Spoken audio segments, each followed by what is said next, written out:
Welcome into the Jordy Culotta Show. Wave your hand out there, baby! Shout out to the show. She puts the pinky into the nostril. Man, look at that. Healthy competition, there's nothing like it. Y'all grow up. The line's wrapped around the stadium. Different strengths. I just lost a tooth. It's going to be fun. You know, we might have a story. I love what you're doing. Ogeron wants to take us fishing this afternoon. Sharif, you play for the bad boys of the SEC, man. We don't apologize to anybody. A lot of people are saying you're going to be wearing number 7. I don't really know. I want to.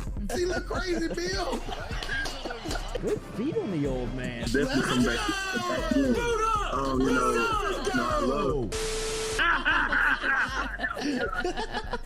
We'll be right back with the Jordy Culotta Show.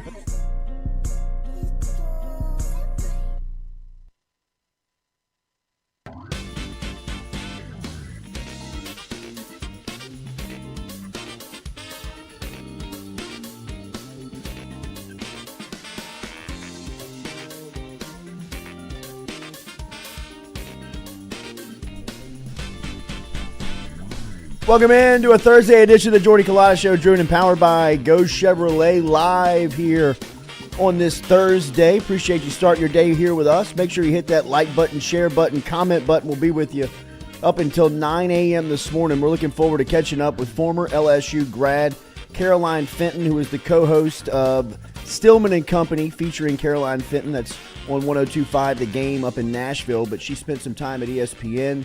Is an up-and-coming reporter and loves college football. So we will talk to her. And Locked on LSU, huh? 8 o'clock. Yeah, absolutely. Yeah, Locked on LSU host, Caroline Fenton.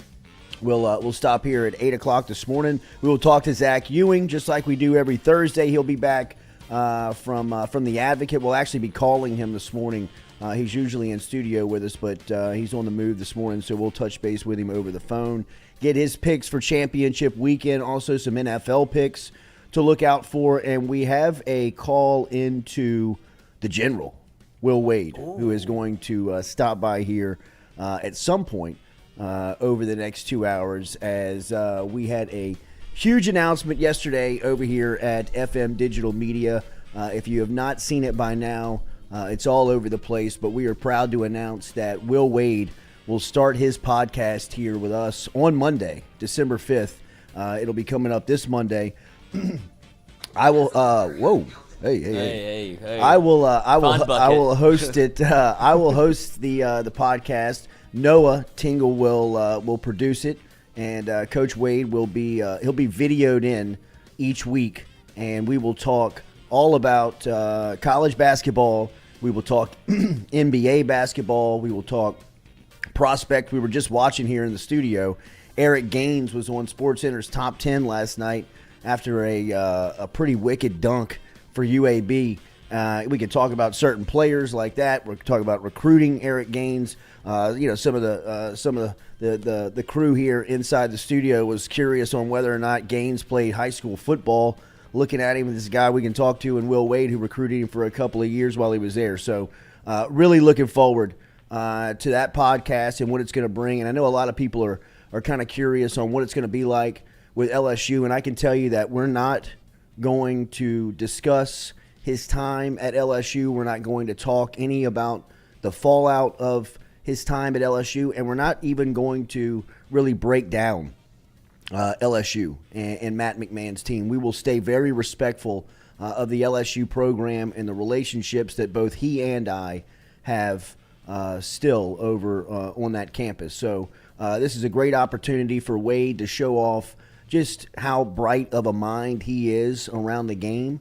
And, you know, lucky for us, we had a chance to form a great relationship with him from the early days that he got on campus all the way up until it ended and beyond. So we're really looking forward to cutting stuff up and breaking down basketball with Coach Will Wade. And as we said, that will start on Monday. There is social media already out there for the podcast. There is the YouTube channel that is already set up for the podcast that is already accessible. You can search it at Will Wade Pod on social media, and the Will Wade Podcast on YouTube. So shout out to everybody who has helped get this thing off the ground, and we're really looking forward to Monday to getting it launched. So Make sure to hit the like button, share button, comment button as we're looking forward to today. We'll talk some college football, and obviously huge news around college football last night, right? As it was about 10 o'clock Central Time when it was announced, or 9 o'clock Central Time when it was announced that the Rose Bowl, which is incredible, that the Rose Bowl. Who do they think they are? Like, has this much power in college football? I mean, like, college football, you're a lot bigger than this. I don't know if you need to be told this, but I mean, like, you're waiting on these chumps. I mean, like, that like feel like it's still like 1950 out there in the Rose Bowl, like that they can dictate the terms of when and how the college football playoff is going to be expanded. I mean, like, get the hell out of here.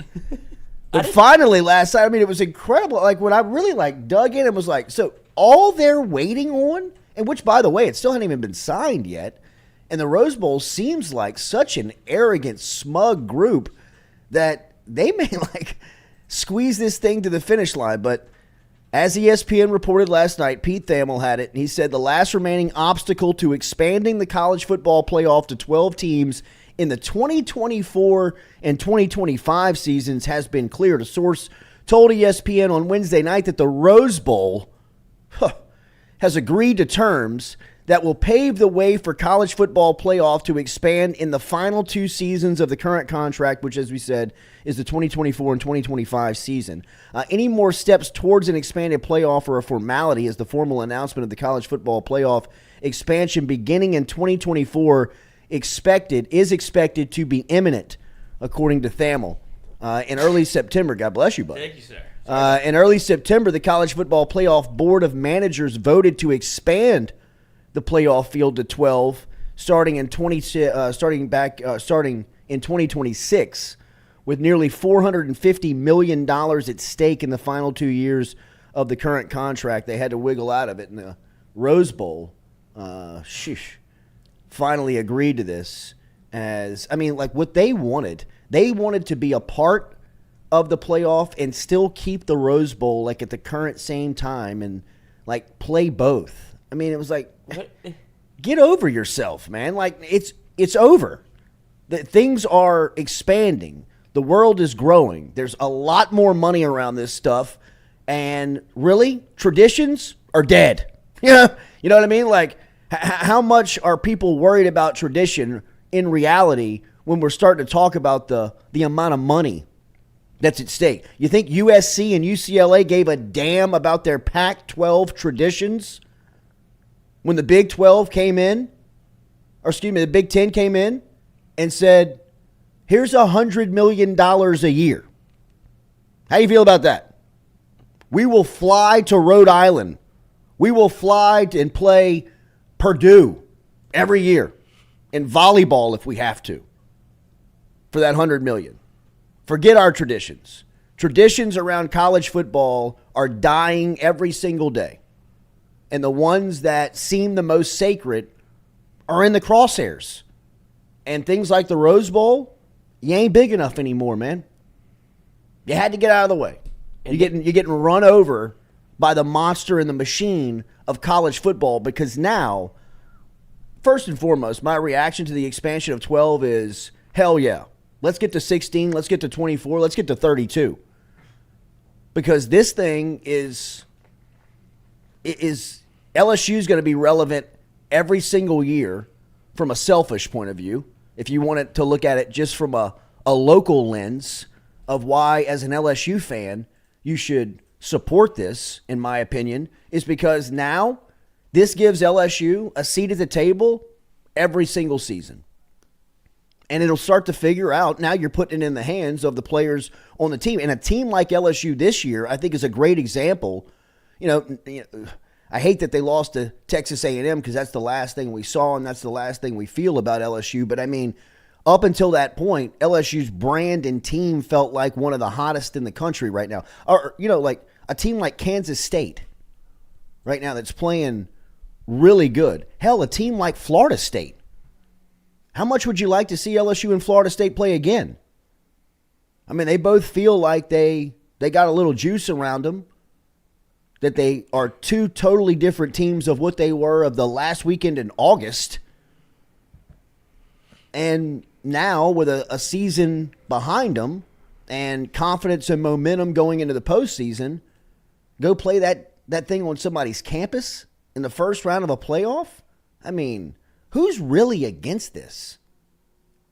I mean, I keep hearing people like that are like kind of like debating and talking about like giving the opinion of the others. Like, who really, like, what's the rough? And I do understand the schedule and the amount of games. And I would also listen to, from a fan's point of view, it's expensive to do these things. Right? Like, I mean, you take a trip to the Rose Bowl and go watch LSU play UCLA. You got a family of 4. I mean, that's vacation for the year. Hell yeah. I mean, that's a hit on the budget. And if you start playing these things, consecutive weeks where you got to travel across the country and, look, I think that there's intention to put an SEC team in Happy Valley in December and January and in the middle of the snow and watch, Iowa host Florida. I mean, like, Coach, we can't play in Arkansas. Yeah, exactly. So I mean, you're gonna have to, really kind of fight and vice versa, right? Stephen Miller, 32 is foolish, man. Come on, that was just kind of, I was hyperbole. just, I mean, I kind of got caught in the moment. But what I'm saying is, like, I'm all for expansion, and I'm all for figuring this thing out on the field and taking it out of the boardroom, taking it out of the hands of Boo Corrigan. You know what I mean? Like this suit that even he laughs at his own answers when he gives them to Reese. You know what I mean? When he's presenting a question like, so wait, Boo, you're telling me that Alabama and Ohio State could move this weekend even though they're not playing? I mean, he's like, yeah, I mean, like, well, I mean, he knows, like, come on, Boo, this is bullshit, man. Like, let's get this stuff on the field and just figure it out. I mean, like, we don't have to do this dog and pony show every year.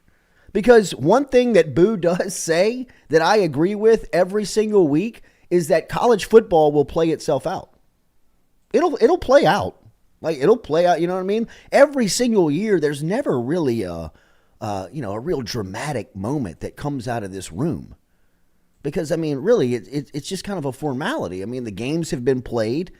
It is, you see what you see. You understand kind of who's the cream of the crop and who's not. Who's the haves and who's the have-nots. And in this format, you limit the suits.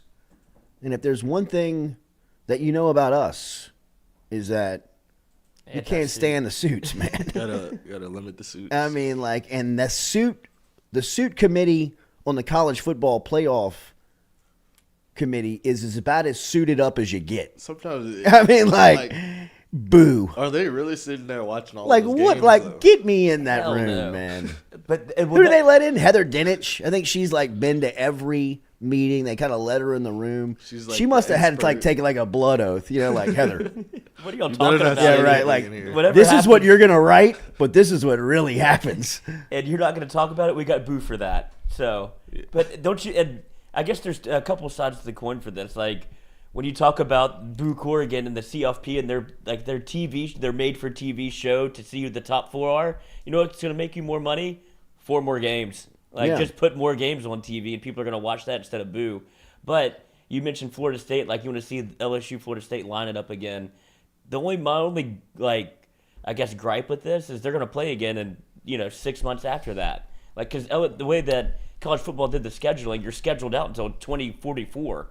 Like, who Lil J is gonna play if he plays for LSU. Like, you can line up his first kickoff because they do it so far in advance. So you can't really. I don't want to see us play Florida State 3 times in a year. Do you remember watching Kansas City play Tampa Bay in the Super Bowl? Yes. Did you watch them play the opening game of the NFL but they did that on season purpose, next year? right? Well, they're not going to do that, but this is what college football is becoming. Yeah, they're right? doing the NFL I model. mean, it is the NFL, and that's why these playoff games, they look at them and they see what the playoffs mean to the biggest It's a money thing. The biggest business in sports, Right. Especially for American sports. And I mean, the college football playoff interest is not far off from what the NFL has. I think they're finally realizing that we have a monster here that we're not really tapping into as much as we could be.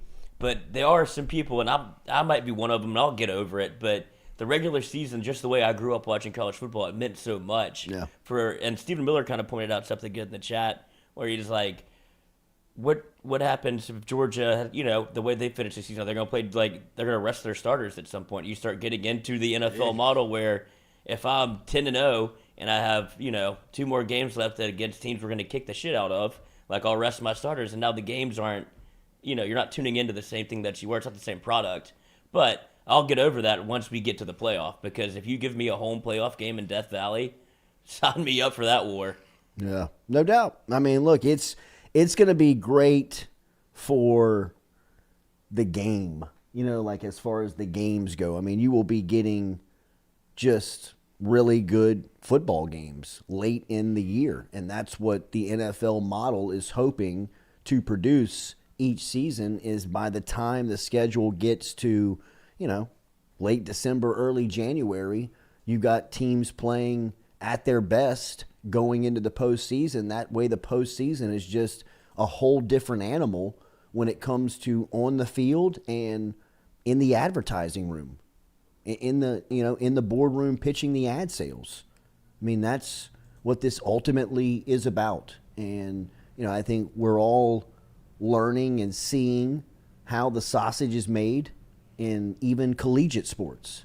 And, they can sell tradition, and they can sell student athlete, and they can sell all of what comes with college sports. And it's fantastic. And there's a lot that the pageantry of it that people embrace, and that will still be there. But, now you understand what it's really about. I mean, they can put that stuff in your face and, dangle it out there for you to see. But really behind the scenes, it's about how can we squeeze as many dollars out of this sport as possible. And because the NFL an expansion is right of a there, playoff. yeah. Right. It's like, look at all that money that we could be getting. The NFL expanded their playoffs 3 years ago, right? Because the NFL is sitting in the boardroom saying, I mean, we're robbing these people in the postseason. How can we do it for another weekend? Squeeze one more home game. Right? I mean, how do we do this? We need one more regular season game, or we need one more. We need to let in more people to the playoffs. Perfect. Let's do that. More football.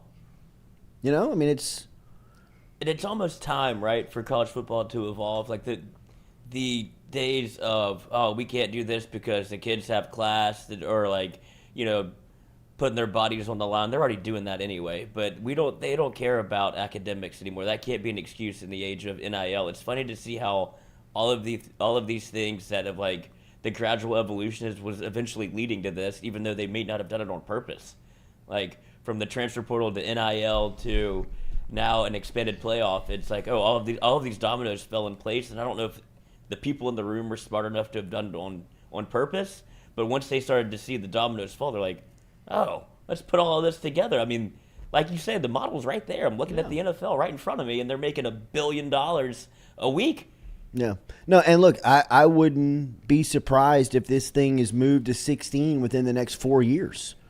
I mean, if it's at 12 in the next 2, what do you think they're going to recognize within the first 2 years of this thing? This thing's a lottery ticket. This thing is a cash cow. What do we need to do? We need more games. Let's expand it to 16. Done.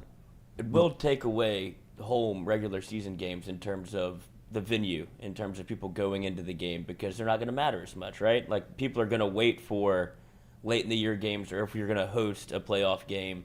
But the week 3 against UAB or what have you, it's not going to be the same. It's going to be it's so driven towards television, people are just going to start watching on television. The people that would go to games are probably not going to go as often. I think the scheduling format is going to change. Yep. I mean, it's going to change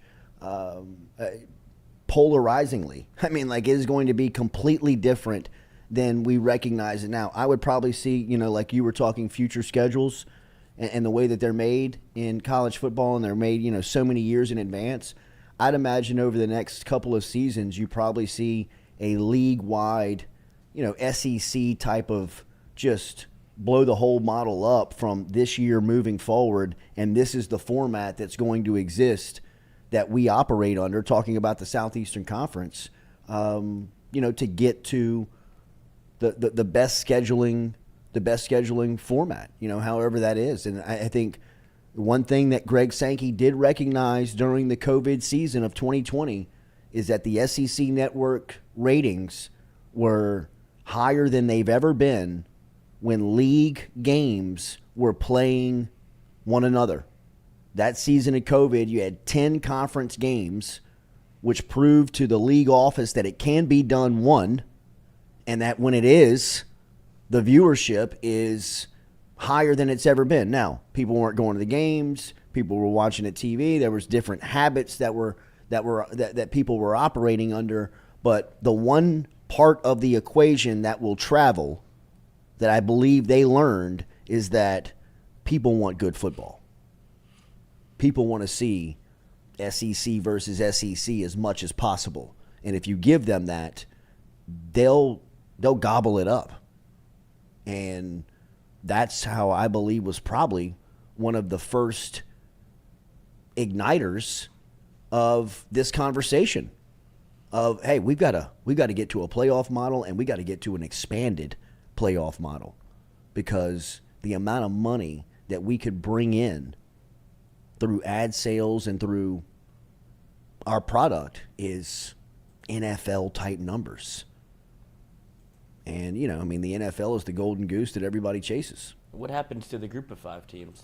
They're dead. I feel like they were going to go to this same model and maybe like a, what is it, one. I mean, like for a school think for a school like Tulane this year. Right. Tulane would be in. Like think for a school like for Tulane. Sure. Yeah, absolutely. But Tulane would be in. Not if they don't get on the schedule. And you talk about the way that they want to schedule big games every year. If you just pop one year like Tulane has, they're not playing anybody. They'd be, I guess they get into the playoff, but they're not going to be relevant to anybody because nobody wants to put them on their schedule unless you turn. I mean, they'd have to play at the Superdome. You'd have to make it a big event. I mean, I've heard there's problems with some of this stuff. Yeah, but well, I don't care. I've heard this debated so many times, and the one side of the debate that I think makes the most sense, but politically it would be the most treacherous, is really is splitting Power 5 and Group of 5. And I know that's a sticky discussion, and it's one that could, piss a lot of people off. But I think ultimately, to keep as, less confusion as possible out, and the potential of what this model can't have, right? There's going to be blowouts. There will be blowouts, right? But if you start getting into a model where you start having, routine blowouts in certain matchups of, like let's say TCU faced Georgia, right? And TCU's a great story, or that's probably a bad example. But I mean, like somebody like Tulane faces, a big Power 5 school, Ohio State, Michigan, Georgia, Tennessee, whoever it is. And, Tulane's a great story. They get blown out, and you start having those same types of storylines in certain weekends of the playoff model. Well, then you start losing interest and start losing, the viewership of that particular model. I think they're looking to, put as many high-powered matchups, high-brand matchups against one another as possible. That's why I think this weekend is a slippery slope for TCU. I've heard people say that TCU should deserve to lose this weekend and still get in. Well, probably by their body of work, that's true. But when you close that door and you have people talking about it out loud for real, and Alabama and Ohio State are a viable option, it it doesn't make as much sense to people. And what this has done is take those discussions away from those suits. Don't let them even talk about that stuff. Don't give them the opportunity to debate whether or not you should be in. Just tee it up. Just play the game. I mean, really, just let it be decided on the field. That get really it- is the get it done. The best way to do it. You see it happen, and you say that there may not be, for every blowout that's going to happen, there's probably going to be, it's probably the Libra scale is going to be weighted one side very heavily. But that one time it does happen, the one time you do get an upset, it's just like March Madness, no and doubt. you're like, oh, this is totally worth it. And that's really the model. Yeah. I mean, that for college sports, I mean, that's the model that they're trying to recreate. How can we do this in other sports? I mean, March Madness sets the budget for the NCAA. I mean, that's where They're make. not even tied to the CFP. No, they're not even tied to it. You're right. I mean, they're as long as they have. I mean, COVID was for real until it messed with the tournament. You know what I mean? Like everybody was abiding by COVID's laws up until they tried to take the tournament away from them again, and people said, "Oh, you know what? Maybe we'll just mask up and keep them 5 feet away in pregame." Perfect. But they got to play. Tip off. I still remember whenever the Florida State the tournament was canceled, ACC tournament was canceled for college basketball. I was in the studio watching the game. They're like, "We're not going to tip this off," and I was like, "Huh?" The SEC. Yeah, pulling people off the court, and I was like, "Oh no, what are we going to talk about?" I think I just lost my job. Yeah, right. Maybe so. Remember, Daily, we are brought to you by Katie's Restaurant. Katie's Restaurant down in Mid-City. You can find them down in New Orleans. Also, their sister restaurant, Francesca's, in Mid-City. Great sandwich shop. But Katie's is a great neighborhood dive if you want to stop in and see them on Iberville Street in Mid-City. katie'sinmidcity.com. Great menu items to choose from. Such a wide selection to choose from over at Katie's Restaurant. katie'sinmidcity.com.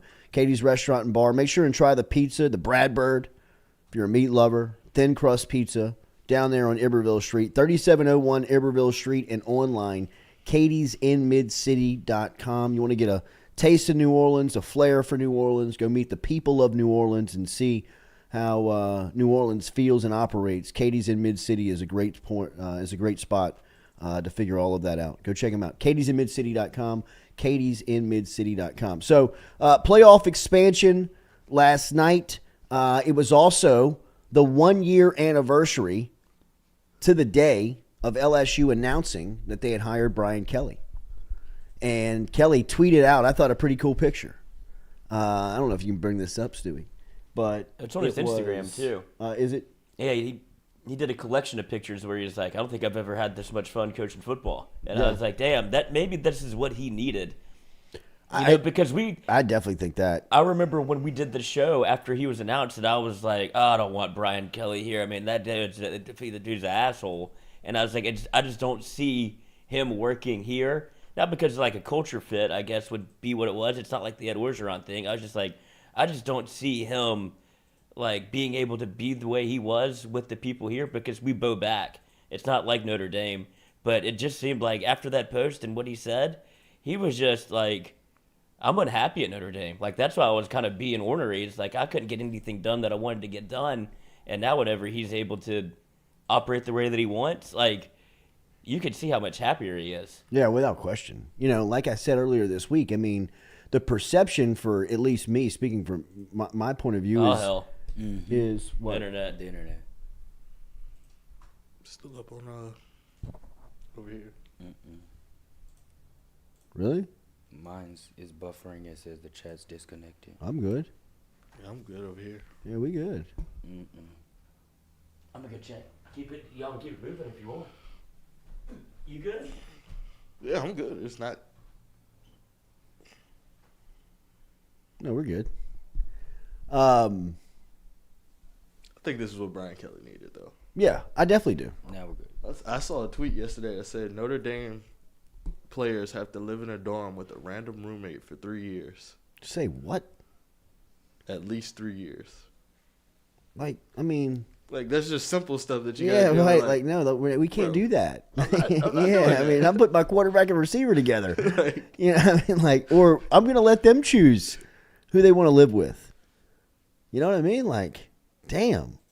Yeah, no, I think definitely when you just hear him talk, he sounds so much different than he did in just listening to his stints with the media while he was at Notre Dame.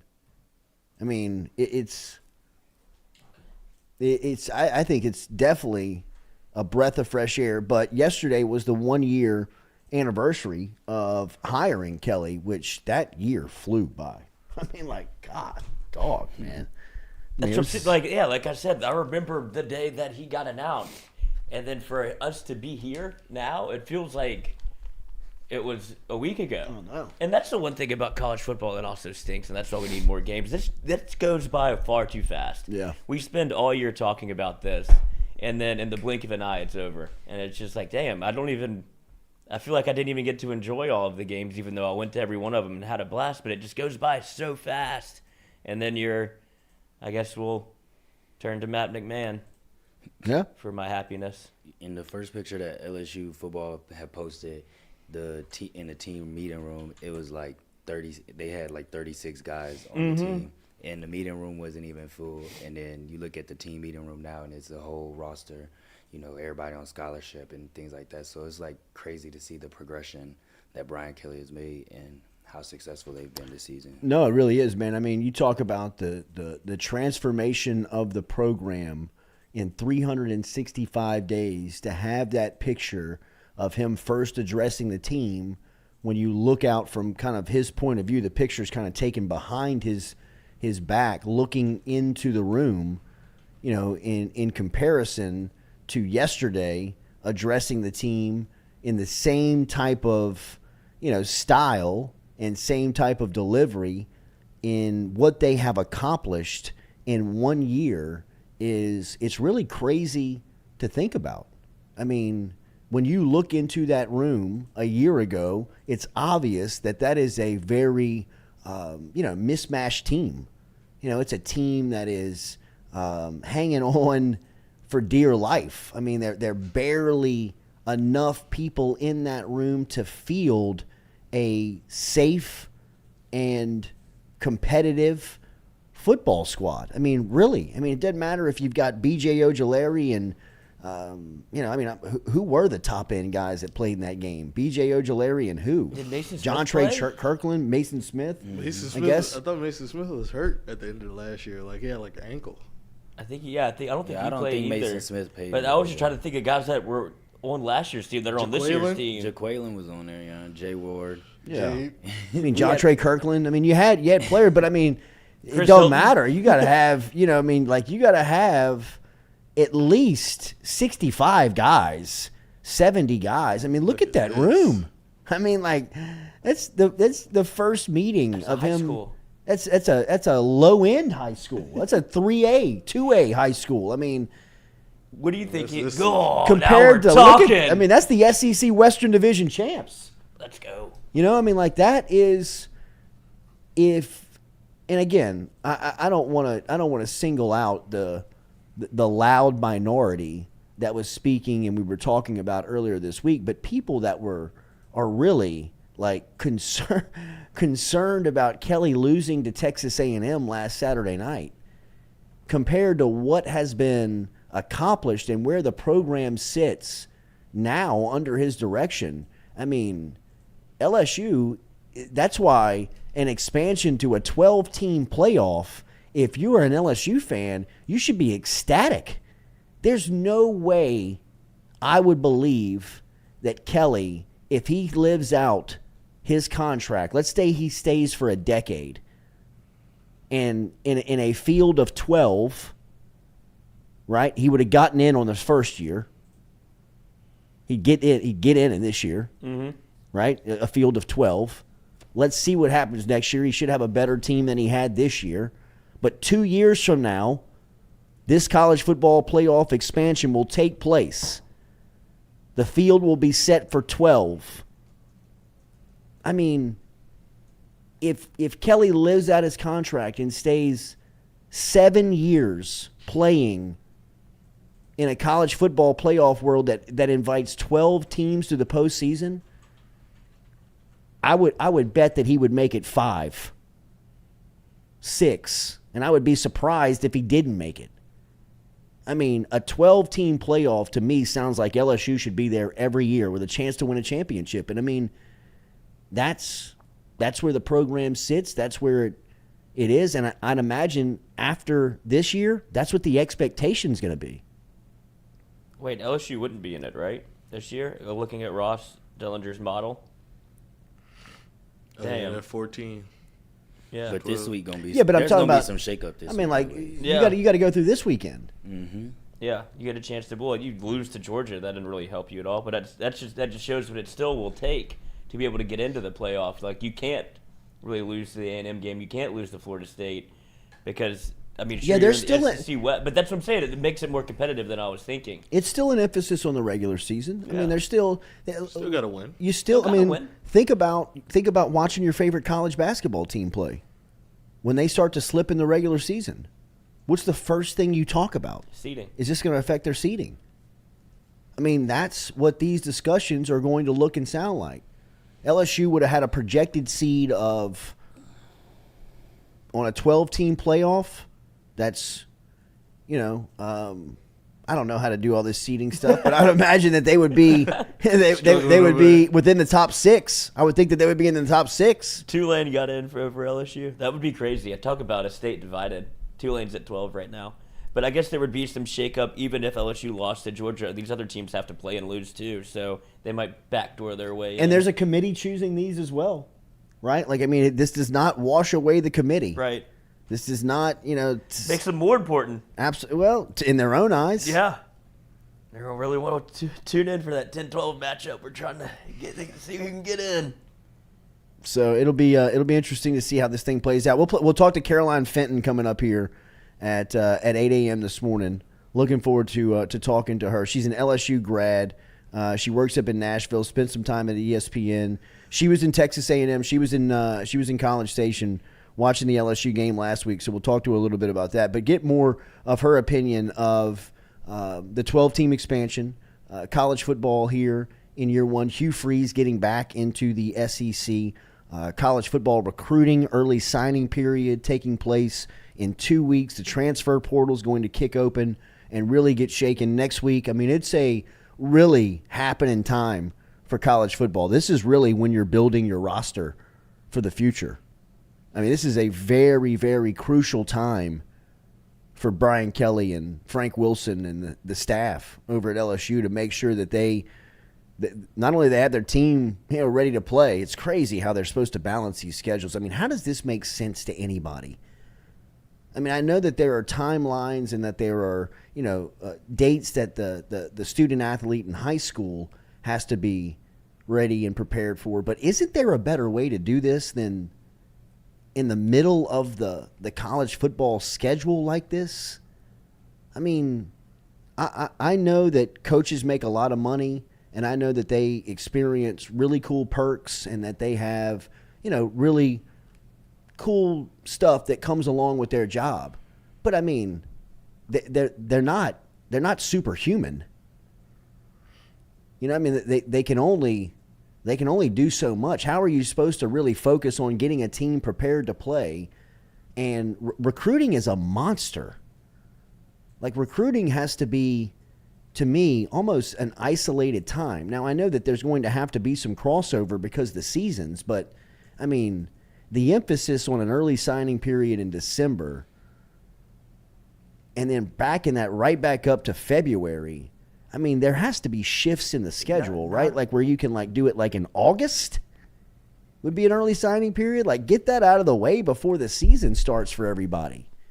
And then those that don't want to sign in August can sign after Christmas.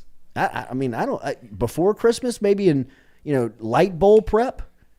But, I mean, That's just a sprint right now, Coach. We were talking about it with Shea Dixon, and he was like, it's almost impossible, right? That's what he was saying. Be. He was like, well, you just add more people to the staff. But then he was saying, these are decisions that you want your top guys making, though. Like, whenever you have people that are assigned to the transfer portal, people that are assigned to recruiting, NIL, and then you have bowl game. Like you still have to worry about the SEC championship, and then you're trying to convince people on your roster to stay or go. Like it's so much to do in such a small window that it just feels like, did we get anything done? Like I don't know. I was working, right, but I don't know if it made a difference or not because the portal starts December 5th. Like you have to. That's probably LSU's second most important focus right now. Is what they're trying to identify talent in the portal. Absolutely. It's crazy. Like, I need to worry about Georgia. And it's like, well, I got to worry about the portal. And it's like, where is everybody? That's why you're happy to have a Brian Kelly. I mean, Ed Orgeron would be, busting walls down he'd have a heart attack. trying to figure this thing out. I mean, who do I have to yell at? I mean, how much Red Bull can I consume, really? How many monsters? I mean, like, how many miles can I run on a levee? Right. You can't be wasting your time like that. Yeah, right. Look like a crawfish out here. Yeah, right. He does look. What's the guy from SpongeBob SquarePants? It's really what he looks like. Larry the lobster. Yeah. Fucking, coach. Leatherback. But I mean, just it's gonna pop. And look, even you start having those conversations of expanding the college football playoff to 12 teams. An early signing period in December becomes legitimately impossible. Like it's impossible because these games are going to gobble up December.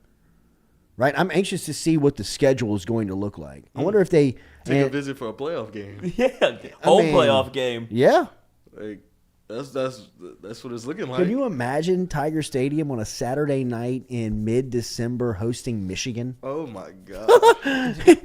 I mean, like, could you imagine what that would be like? I mean, or could you imagine going to UCLA in the middle of December, going to USC, degrees. Yeah, Tallahassee, going right to now. Yeah, right. Fight on. I mean, no. In mid-December with 100,000 going up to Happy Valley with LSU. I mean, just to go see it. I mean, it'd be an experience. It would be an experience, but coach, you imagine Jay Roy in the snow? that weather is too serious. We wouldn't even. Our fan base wouldn't know what to do. No, I can't. I wouldn't. I'm not. Perk You in the keep snow. that up there. Yeah. But that's what this is going to bring. Mm-hmm. Yeah. You know, like that's what this is I going to mean, bring. if it was I 12 mean, like, teams this year, Tulane would have to go to Ohio State. what's that? Tulane would have to go to Ohio State this year. Somebody would have to go to pick Washington. your poison. I mean, yeah. Somebody would have to Watch go what to you wish Washington, for. Utah, Yeah, Tennessee. That's what I'm saying. This is more of an advantage for the Big 12, like the Big 12, Big Absolutely. 10, because Yeah. we don't know how to play up there, and they're not going to get impacted by our weather. You know, it's not like if it was. It might just rain. No, Yeah. that to them, they're gonna be like, "Oh, it feels hot." Yeah, right. That's what I'm saying. But if they had to Leave play, the sleeves at home, boys. yeah, if they had to play in August, though, they'd be. I'm dying in Right. this I can't motherfucker. even Right. breathe. Yeah, like how do y'all Remember- practice in this? Imagine Ohio State Remember playing. the Washington game in like 2013? Jake Locker. Odell. Odell was dropping. He couldn't catch anything that night. But like I remember that was Woody. It was Scott Woodward was the athletic director at Washington. Wow. And Steve Sarkisian was the head coach. And the Washington team came down, and it was like a September game. You know, it was like an early non-conference game, and it really, for Baton Rouge terms, for South Louisiana terms, it wasn't. I mean, it was hot. was there. You know, I mean, It it was wasn't hot, that but it hot, though. wasn't. It wasn't dire hot, you know what I mean? And like you looked on their sidelines, man, and it was as if they were like trying to trudge it through the Sahara.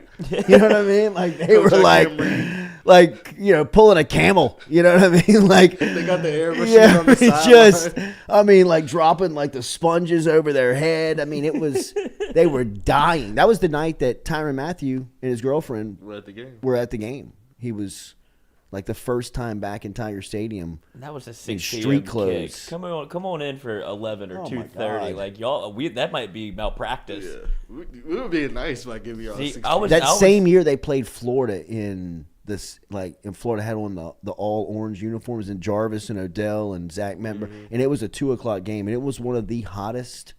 It was one of the hottest games I've ever been. The hottest game I've ever been to was that Tennessee Monday night game after Katrina, or it might have been after Rita, not after Katrina, after Hurricane Rita, and they moved the Tennessee game to Monday night, and I'm telling you, it was the hottest It was game so sticky. I've ever been to. Like, it was, you couldn't even. You could move the air with your hands. It was disgusting, man. And LSU had a 21-0 lead, and Miles screwed it up, flubbed the clock.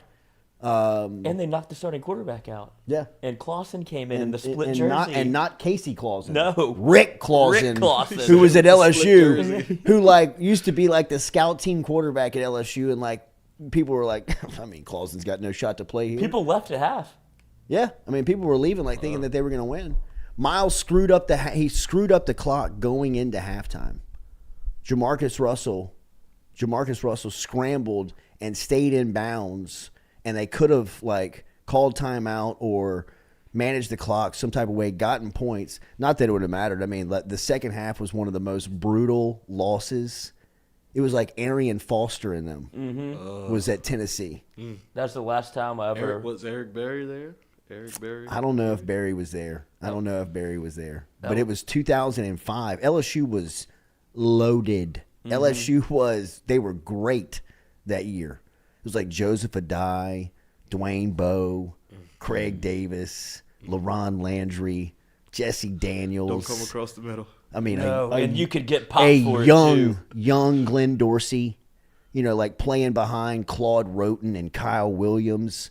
That was the team that went to the SEC title game and got blown out by Georgia because they played 10 straight weeks. They never had a bye week. Because they did something to the early portion of the schedule because of Katrina, and I think they moved the season back a week or two, so it took away their bye weeks. Damn. And they went to Arizona State, played a home game at Arizona. They were the home team. That's why, because they used that as their bye week because they had to move the game back, right? Yep. So that's how their bye week just disappeared. You get a bye week 1. It's like, we don't need that. It doesn't help anybody. We're trying to play a game. But that Tennessee game was the first, well, not the first, was the last time I ever allowed us to leave early from Tiger Stadium. I was like, I'm not leaving again because look at the shit that happens when you leave. Tennessee, we were at Ruth's Chris. My uncle used to go, sizzle, sizzle, time to go. Ugh, brutal. I had to watch it on that little TV at Ruth's Chris, and I was just sitting there. It was brutal, man. Crying. Yeah, it was overtime, wasn't it? Went to OT. 30-27. Went to OT. Typical Les Miles. I mean, 21-point lead. Dive this thing out of here, huh? We didn't do that yet. That was the night. That was his first home game at Tiger Stadium. That was his first time he had ever played in Tiger Stadium. And the cameras catch him coming out. And the place is, I'm telling you, bro, it's a zoo. Mm-hmm. People are hanging over the fence. I mean, think about what the state had been through the last 3 weeks, last month of people's life. People were looking for an outlet. People were looking for a just check me out of life for 4 hours, man. Like, get me out of the bullshit, man. Get me to somewhere where I can go back to feeling good, right? And, it started out where but Miles comes out. And, I mean, the place, when LSU comes out the chute, you know what I mean? People are like, I mean, they're freaking out. I mean, in like a night like that, you know what I mean, where you've been just starved for it. Drinking all day. Yeah, right, no doubt. I'm drinking right now. Coming off of a fourth State. down win, yes, at Arizona State, where Jamarcus just flicks it to early, and wins the game. They had to get a fake punt. They had to get a block punt and a block field goal that night. And they faked a punt. Yeah, faked out of their own end zone. Yeah. Was it Hester? Chris Jackson? Chris Jackson, yeah. Threw it to Ronnie Prue. Yes, that's what it was. Les Miles had the Britney Spears the earpiece on. But Miles comes out of the chute, and ESPN catches him, and he says, "Where's my wife?" And he's looking around and says, "Where's my wife?" There's 100,000 people like storming down on this dude. I mean, like, just ready to play. And you can see him. He's like saying, goofy bastard, just like, "Where's my wife? Where's my wife?" Like the cops, like, hitting with a show like, it's game time, dog. Yeah. You know what I mean? Like, we got to go. Yeah, I mean, like, we got to get out of here. Little did we know he was not saying wife. He was probably, it could have been it Yeah, could have been a right. multitude Yeah, of right, things. yeah. Where are my wives? Who knows what he was looking for, man? A clue. Yeah, where's my wife? If that was not a little bit of foreshadowing for you to Mm-hmm. look ahead for the next 12 years to see that bum. I mean, the first time you ever saw him in Tiger Stadium, he gave you a 21-point lead and then just took it away from you. They forced a in fumble in the Les opening Miles play. style. Yeah, like they threw.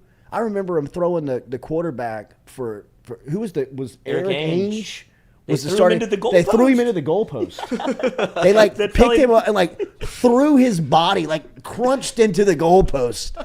And like they like stood over him like Chase Pittman and Claude Roten and like these dudes like stood over like like I mean it was like LSU's gonna kill this team. Coach, they forced a fumble in the first two plays. The opening kickoff, then sack, fumble, Eric Ainge get the ball back, score 7-0. Like the place was It was going Joseph Adai. bonkers. Oh, I'm watching yes. it now. There's not an empty seat. Oh, dude, it was. I'm telling you, it was This one of is the crazy. loudest nights, and without question, the hottest. Yes. Without question, it was the hottest night I've ever been to an LSU I think it's football just all the game. people. Yeah, I mean, and it was, bro, it was sticky. It was Yeah. South Louisiana, hot, humid.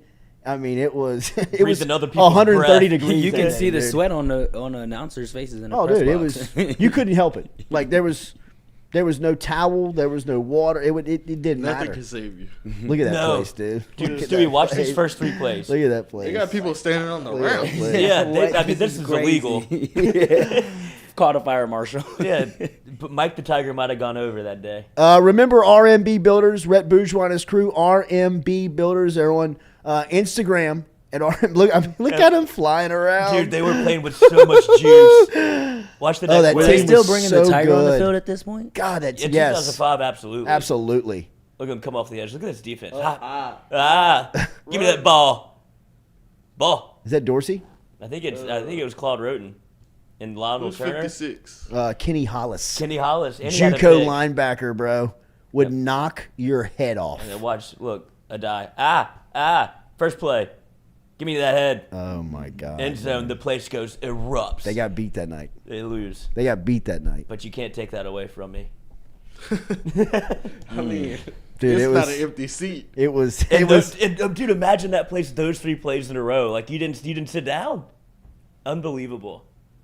It was awesome. Student section. Remember RMB Builders, Rhett Bourgeois and the crew over on Instagram. On IG, they are great, man. Their Instagram's on fire. You can find out all of the projects that's happening right now. And don't forget our SEC championship coverage is brought to you by Beal and Abear, lawyers down in Acadiana, bealandabear.com. All the types of law that you may need, any type of law that you may be looking for, family law, business law, you're going through a divorce, bankruptcy, anything that you need legal help and assistance on bealandabear.com, bealandabear.com, bringing you all of our SEC championship coverage.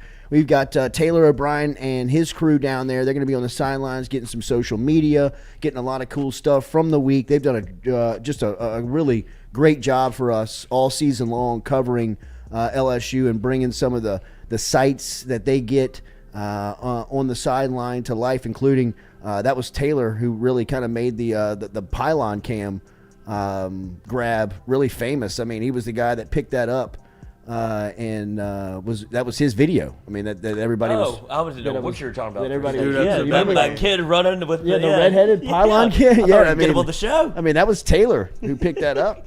I for sure thought that kid was yakking the pylon. I thought really he was wish he was stealing it, stealing too. it. But because he works for grabs the that team. and throws up the L, and I was like, "This kid's a legend." He is. He is. So that thing's probably worth a He belt. did a little frat flip with his hair. I'm going. Yeah, man. BealAndAbear.com. BealAndAbear.com. Appreciate Lance Beal and Kenny Hill from Beal and Kenny Abear for sending us down to Atlanta and taking care of us over at SEC Championship Weekend. We'll be back. We're going to talk to Caroline Fenton. We talked to Will Wade here at 8:15 this morning. We're going to talk to Zach Ewing coming up here at 8:45. Busy second hour. Come back with us. Jordy Culotta Show, driven and powered by Go Chevrolet. You teach. I was about to respond to you. I was like, "Damn, I'm."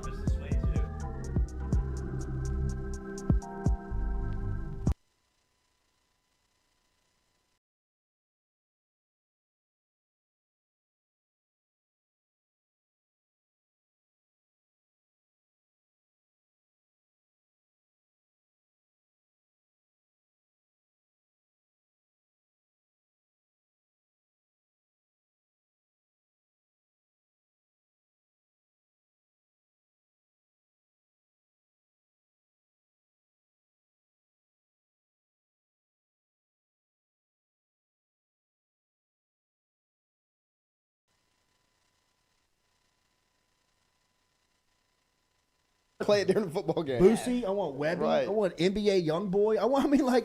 Play the people that are from the city. Right. I mean, play the people that are Give me from that neck. Louisiana. Absolutely.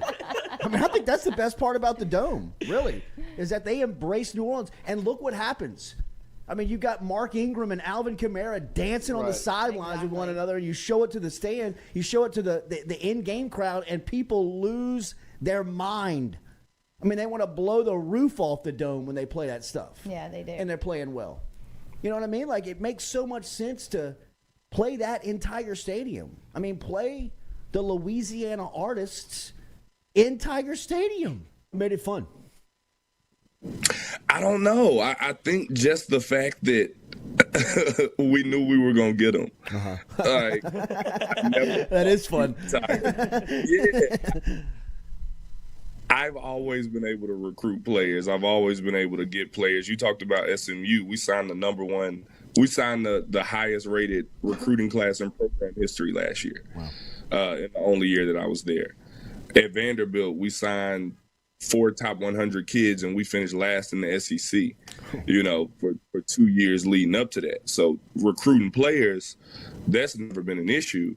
It's always been, I always wanted to recruit the top end players. Yeah. And here I get a chance to do that. Anytime you work for Kim Mulkey, you're going to be able to recruit the top players in the nation. I'm not sitting here today thinking that they got an impossible shot. Yeah, do they have a have shot. an unlikely and difficult road to get there? Yes. But one thing that we can all confirm about that committee, about the playoff committee, I've got no idea what they're talking about. I got no idea what the prerequisites are. I've got no idea what they need to see to put you in the field.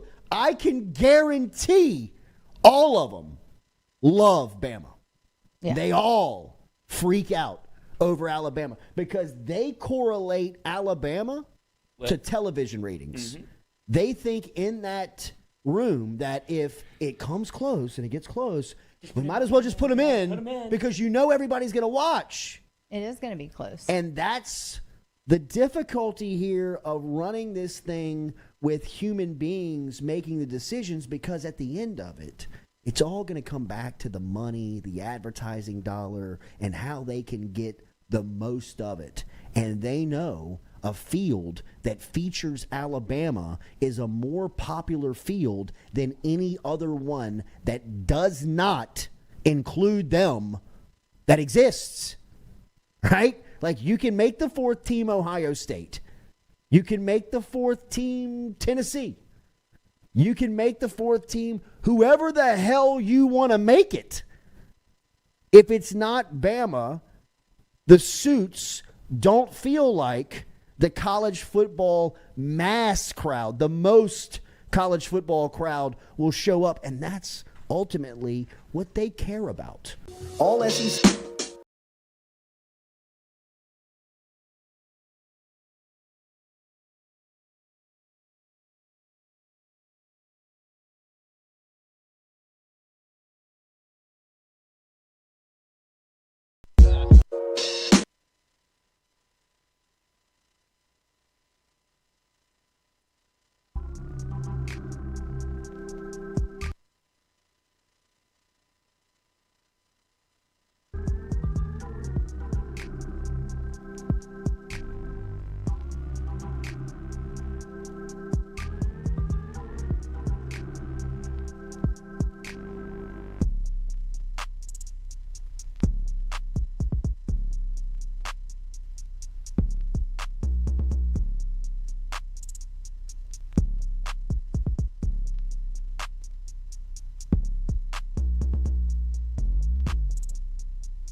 All right, welcome back here to a Thursday edition of the Jordy Culotta Show, driven and powered by Time for Them to Go.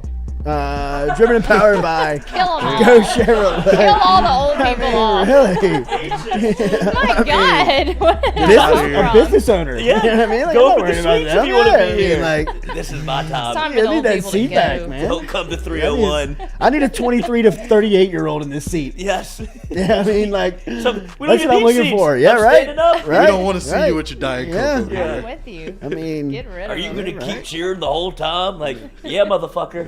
who wants Tiger Stadium to come back? You want it back or not? Yeah. Watch on the TV. All right, she was there while it was cool. Caroline Fenton, former LSU student. Now she is the host of Locked On LSU. She's also a co-host of Stillman and Company, featuring Caroline, that you can catch 2 to 6 Central at 102.5 The Game. That is up in Nashville. Online, thegamenashville.com. She spent some time at ESPN over the summer. She is an LSU grad, as we said, and a very talented individual in the world of media. Joining us now here. She was at College Station last week. Oh, sorry. Yes. Sorry to hear that. Coltland. Yeah. Glad you Caroline, made that alive. it is good to see you. Good morning. It's been a while. How are you? I know, it has been a while. Good to see you. It was good to see your name pop up on my phone yesterday. Yes. Thank you for helping us out with that. So first, tell me, Texas A&M. What was the experience like? Well, College Station honestly exceeded my expectations. Easy. What everyone told me about College Station was it is just in the middle of nowhere, a bunch of farmland, but it was really nice. Met a lot of really great people. Experience was great. The game was awful.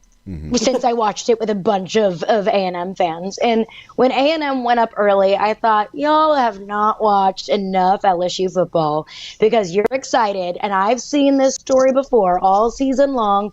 LSU gets down early and then they dig themselves out of it. And I was like, this is just yet another slow start for LSU. And that was not necessarily the case. So the ending of that game sucked. And I bet LSU games Tennessee and A&M. So officially hanging up all of my LSU tickets for the future because I think I'm the bad luck charm. I can't see another brutal LSU loss. Experience was great, but the game, just a devastating way to end the season. All right, tell me your perspective of Brian Kelly here, year one. Cool picture yesterday on social media. Kelly has been on the job exactly 1 year as of yesterday, and he put out the picture of addressing the team 365 days ago compared to yesterday, and 2 totally different scenes. What has been your perspective of what Kelly has brought LSU in year one? I mean, I don't know what more you could ask other than, beating Texas A&M and keeping their college football playoff hopes alive. If you would have told me in July that LSU would have won the West, beaten Alabama, beaten Ole Miss, beaten Florida, and gone 9-3, I would have been doing cartwheels. Because at that point, I had no idea what to expect. I said, I think the floor could be as low as 6-6. I think the ceiling could be as high as 8-5, or 8-4, 9-3. So, sitting at the ceiling of that, absolutely, you have to be pleased. I think the one thing with that, though, is college football and growth, especially under a new coaching staff, it's not linear.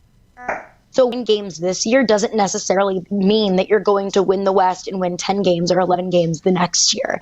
It just means that, okay, now the bar is set. Now the expectation is 9 games because you were able to do that less than a year removed from 39 scholarship players in a bowl game.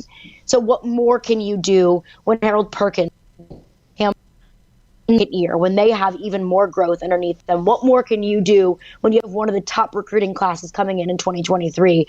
How can you develop this team even more than you already have when you were just pretty much picking up the pieces of an island of misfit toys and you were able to capitalize off of that in year one? So I would say Brian Kelly gets an A in year one. Absolutely, the Tennessee losses and the Texas A&M loss and the Florida State loss, those are smudges on his resume in year one, but 9-3 in year one, you have to be pleased with it. Do they have a shot this weekend? Absolutely. They have a shot. It's not a great shot. It's not a 0% chance that LSU wins this game. I don't feel great about it, but I think it lies in 2 different areas. First and foremost, it's the defense, because that's what the key to every LSU game, it seems, this year has been, is the defense. They're going to have to create turnovers. And Georgia has been kind of a turnover-prone team so far this year. but the competition that they've played has been fairly weak. I mean, this is absolutely, I think, the second most difficult test on Georgia's season so far, probably just behind Tennessee. But Georgia's been turning the football over, and there have been a lot of passes that Stetson Bennett has thrown that weren't intercepted that absolutely could have been interceptions. He throws those kinds of balls to LSU's defense, and those are probably interceptions, maybe going back to the house. So I think that's what I think the key for LSU to win this game is you have to create turnovers.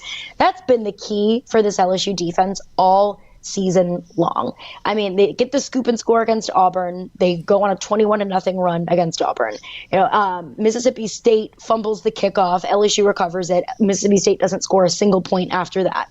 LSU starts against Ole Miss 17-3. They crawl back up 24-20. Joe Fouché intercepts Jackson Dart in the end zone, and then Ole Miss doesn't score a single point after that. So creating turnovers has been the biggest way for LSU to both turn around a slow start and to take control over the game. So that's key number one. And I think key number two is give a healthy Jaden Daniels. And it's not just healthy enough to go out there and play and healthy enough to suit up, but is he healthy enough to use his legs to his advantage that we've seen him do all season long?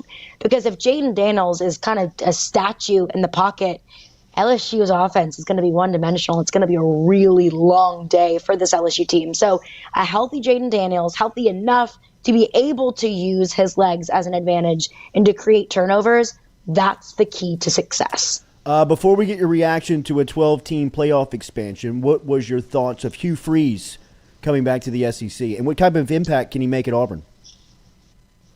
I find it very funny. I guess the word is I'll use.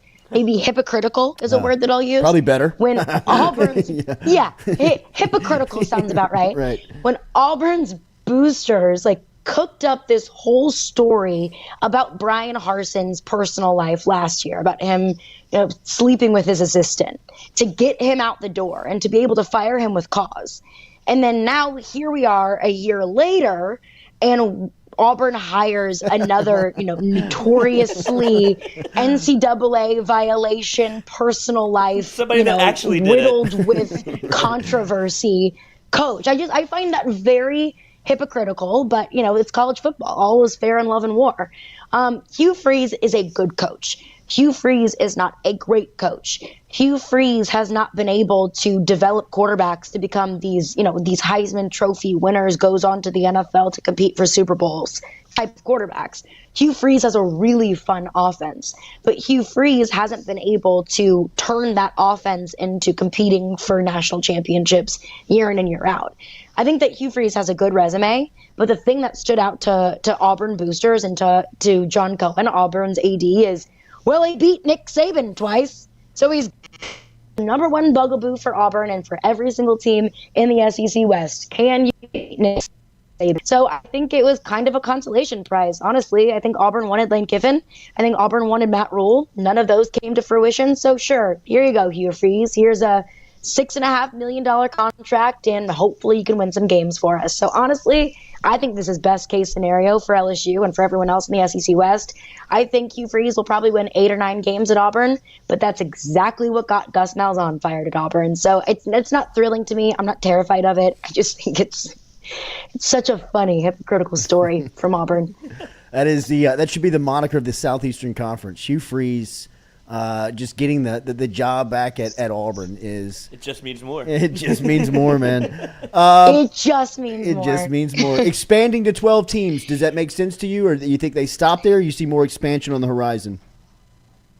I do think there is more expansion on the horizon, but not because that's best for college football, Sure. but because that's what's best for the wallets of Yes. the ADs, for the presidents, for the TV networks. I don't like expansion to 12 teams. I thought 8 teams made the most sense, but even then, I thought 4 teams is enough. Honestly, if you go through the history of the college football playoff, almost every single year, don't you think we would have been fine with just 2? Like, if we end up with just Georgia and Michigan this year, I'll be satisfied. And 12 teams, I think you introduce, yes, you have more players at the table, and yes, more teams get opportunities to compete for a championship. And in theory, that's a good that more teams get to capitalize off of dollars, the TV dollars and the money that's coming in from the college football playoff. But I think you're introducing so many more blowouts in the college football playoff. I think you're diluting the college football playoff. And I think right now you're already seeing so many blowouts. Alabama blew out Cincinnati last year, and that was just in 4 teams. So I think 12 teams, really the only upside is for those who are being able to capitalize from it based off of TV dollars and more money in the pockets of the people who already have plenty of money. I don't like 12 teams. I think 4 does it. I think 8 would have sufficed. 12 is too much, but I would not be surprised if you see 16 in the very near future. And then, heck, why don't we just do a full bracket? Let's do March Madness in January. Let's get 64 teams in there. I said 32 earlier. I mean, I'm with you. You know, might as well. Yeah, I mean, at this point, because you know where what? Does it stop? It's inevitable. I mean, because they're going to make so much money. They're going to make so much money. Absolutely. But why would they turn that away? I know. It's great to see you. Before I get you out of here, what was the sense you got in College Station last week around Jimbo? Well, obviously, people are a lot more pleased with Jimbo after this past week than they were throughout the entire season. I think that this was the vibe that I got. They were so excited to end the season that way. The LSU game was their bowl game, and they won it. So, congratulations to the Aggies. They still want Jimbo Fisher to find a new play call. Yeah. Still want Jimbo Fisher to give up play calling duties. And I've said this all season long, Jimbo, it's not 2014 anymore. Jameis Winston is not your quarterback anymore. What the best coaches in college football have been able to do, and Nick Saban has been the expert at it, is you adapt and you change, even when you don't want to. Nick Saban has adapted and changed his offense even when he didn't want to, and then he's found so much success. Jimbo Fisher has not evolved his offensive style, and he needs another offensive mind to kind of bring this team back to 2022. And I think that's kind of the same sentiment that a lot of Texas A&M fans feel, is even though they beat LSU and that was their national championship, next year things need to change, because it's not about a lack of talent in College Station. It's about a coaching malpractice, rather, at Texas A&M. That's a good way to term it. You had to be pretty obnoxious this week on the radio with Joe Burrow coming into Nashville and embarrassing the Titans, huh? I try to temper my LSU homerism when it comes to LSU players, at least in the league. But when there were so many Titans fans saying, we can get to Joe Burrow, this pass rush, which, granted, the Titans pass rush has been fantastic, elite all season long. I'm like, y'all just don't know Joe Burrow. Y'all just don't know the toughness and the mental strength that this quarterback has that really kind of trickles down to the entire team. And Mike Vrabel, the coach of the Titans, the identity that he has, that he kind of instilled in the entire Titans team, is we're going to out-tough you. You might be better than us. You might have better skill players than us, but we are going to grind you down and we are going to out-tough you. Well, that's Joe identity. That's the Joe Burrow identity that has kind of trickled down throughout this entire Bengals team. And I'm like, y'all didn't see this coming. I know it. I've seen it. And I think that after the divisional round of the playoffs last year, when the Titans got knocked out by the Bengals, this year, getting beaten by the Bengals and Joe Burrow, they learned that it's just to out-tough Joe Burrow. Caroline, it's great to see you again. Keep up the great work. We'll do this again soon. Yeah, absolutely. Great to see you. All right, see you. There is Caroline Fenton checking in from Nashville this morning. You can check her out on Twitter at Caroline Fenton1, where she is the co-host of Stillman and Company, featuring Caroline Fenton, former LSU or an LSU graduate. Brought to you by City Cafe. Remember, citycafebr.net, online where good friends go to eat, where good friends meet. Over at City Cafe, over 100 years in business. They're located on O'Neill and George O'Neill, where they've been for a while. Go see Squeaky Miranda, Cody Miranda, Dirk and the crew over there. Always fresh oysters that you can find. Always great lunch specials. Of course, brunch on Sundays. City Cafe, citycafebr.net. And watch party. Watch party. Yeah. Watch party Saturday. Absolutely. Caskey said he was going to roll by. He's going to bring his brother-in-law. See what I tell you. He can't stay the whole time. He's just going to come for a little bit. Sure. I'll just have one. Yeah. All right, sweet. Yes. Tap the code. Yeah, so we are confirmed. Kyle Caskey will be here for our watch party. Sweet. Thank Only you, Coach. for a little, maybe Sure. a quarter, he said. Yep. Yeah, right, Yeah. right. Light, fire that keg up. That's exactly Yeah, right. Get the that's kegerator going. Get it going.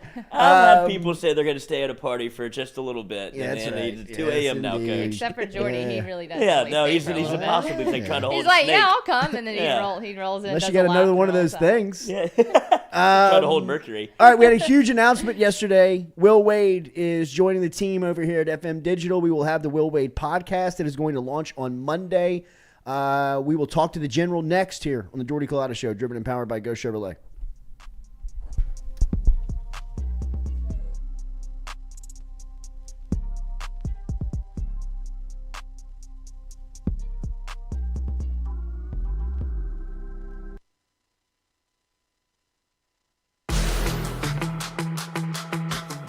Donaldsonville Glass and Body, the trusted name in frame, body, and automotive paint repair since 1977. They have served their customers for over 45 years. You can find them online at dgbauto.com or stop in and see them Railroad Avenue and Division Street out in Donaldsonville, Louisiana. Look, they can help you with your insurance claims. They can make the repair process as stress-free as possible. I'm speaking from experience here. I've got numerous windshields, body repair, all done by Kenny and the crew over at Donaldsonville Glass and Body. They are, without question, the most well-equipped shop in the area. Stop in and see them today.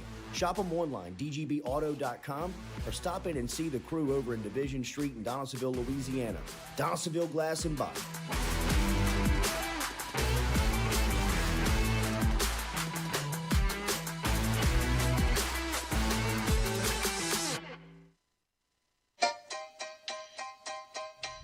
Hey fellas, it's Jordy Culotta for my friends over at Men's Total Health. Guys, do you suffer from fatigue, decreased libido, erectile dysfunction, weight gain or loss of muscle mass, signs of depression, anxiety, hair loss, mental fog, general loss of interest? Then you might be suffering from low testosterone. Go see my friend Mike Roach and his great team over at Men's Total Health, over in Metairie at menstotalhealth.net online. And stop in and see how they can change your life today. A simple shot and some knowledge from Mike Roach can get you back up, moving with your energy, get your sex drive back, build your muscle mass, make you feel young again. All online, menstotalhealth.net.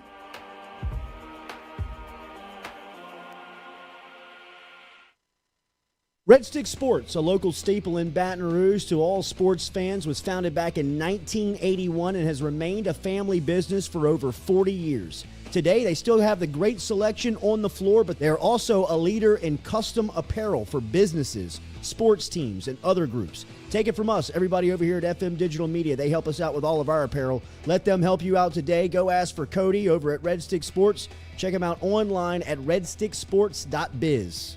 I was embarrassed about my smile. Are you unhappy at yours? Do you not smile back at yourself? I called my friend, Dr. Spillers, over at Johnson Spillers. He fixed my smile, and now everywhere I go, people are complimenting it after the work that Dr. Spillers and the staff did to my mouth. They can do it to yours. Get in touch with them. JohnsonSpillers.com. 2 locations, one in Gonzales, one in Baton Rouge. Easy to find them, JohnsonSpillers.com.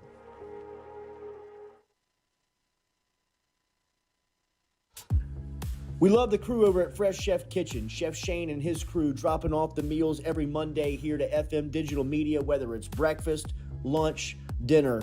Me or the crew's going through our meals over at Fresh Chef Kitchen. Their weekly pre-order, freshly made meals, or you can walk into the cooler over there on Airline Highway. They have that fresh, same service over there at Fresh Chef Eats. FreshChefEats.com is where you can find them online.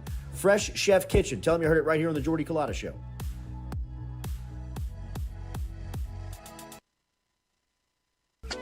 Are you looking for sound financial advice? Then get in touch with Daniel Newman of Edward Jones. You can call him today at 225-261-8262 or email him daniel.newman@edwardjones.com. If you're planning for retirement, saving for college for children or grandchildren, or just looking for sound investment opportunities, get in touch with Daniel today, 225-261-8262, located on Magnolia Square Drive in Central.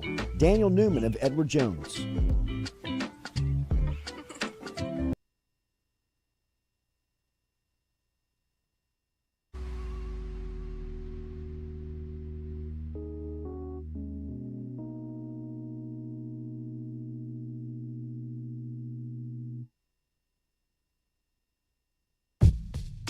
Is it in bad?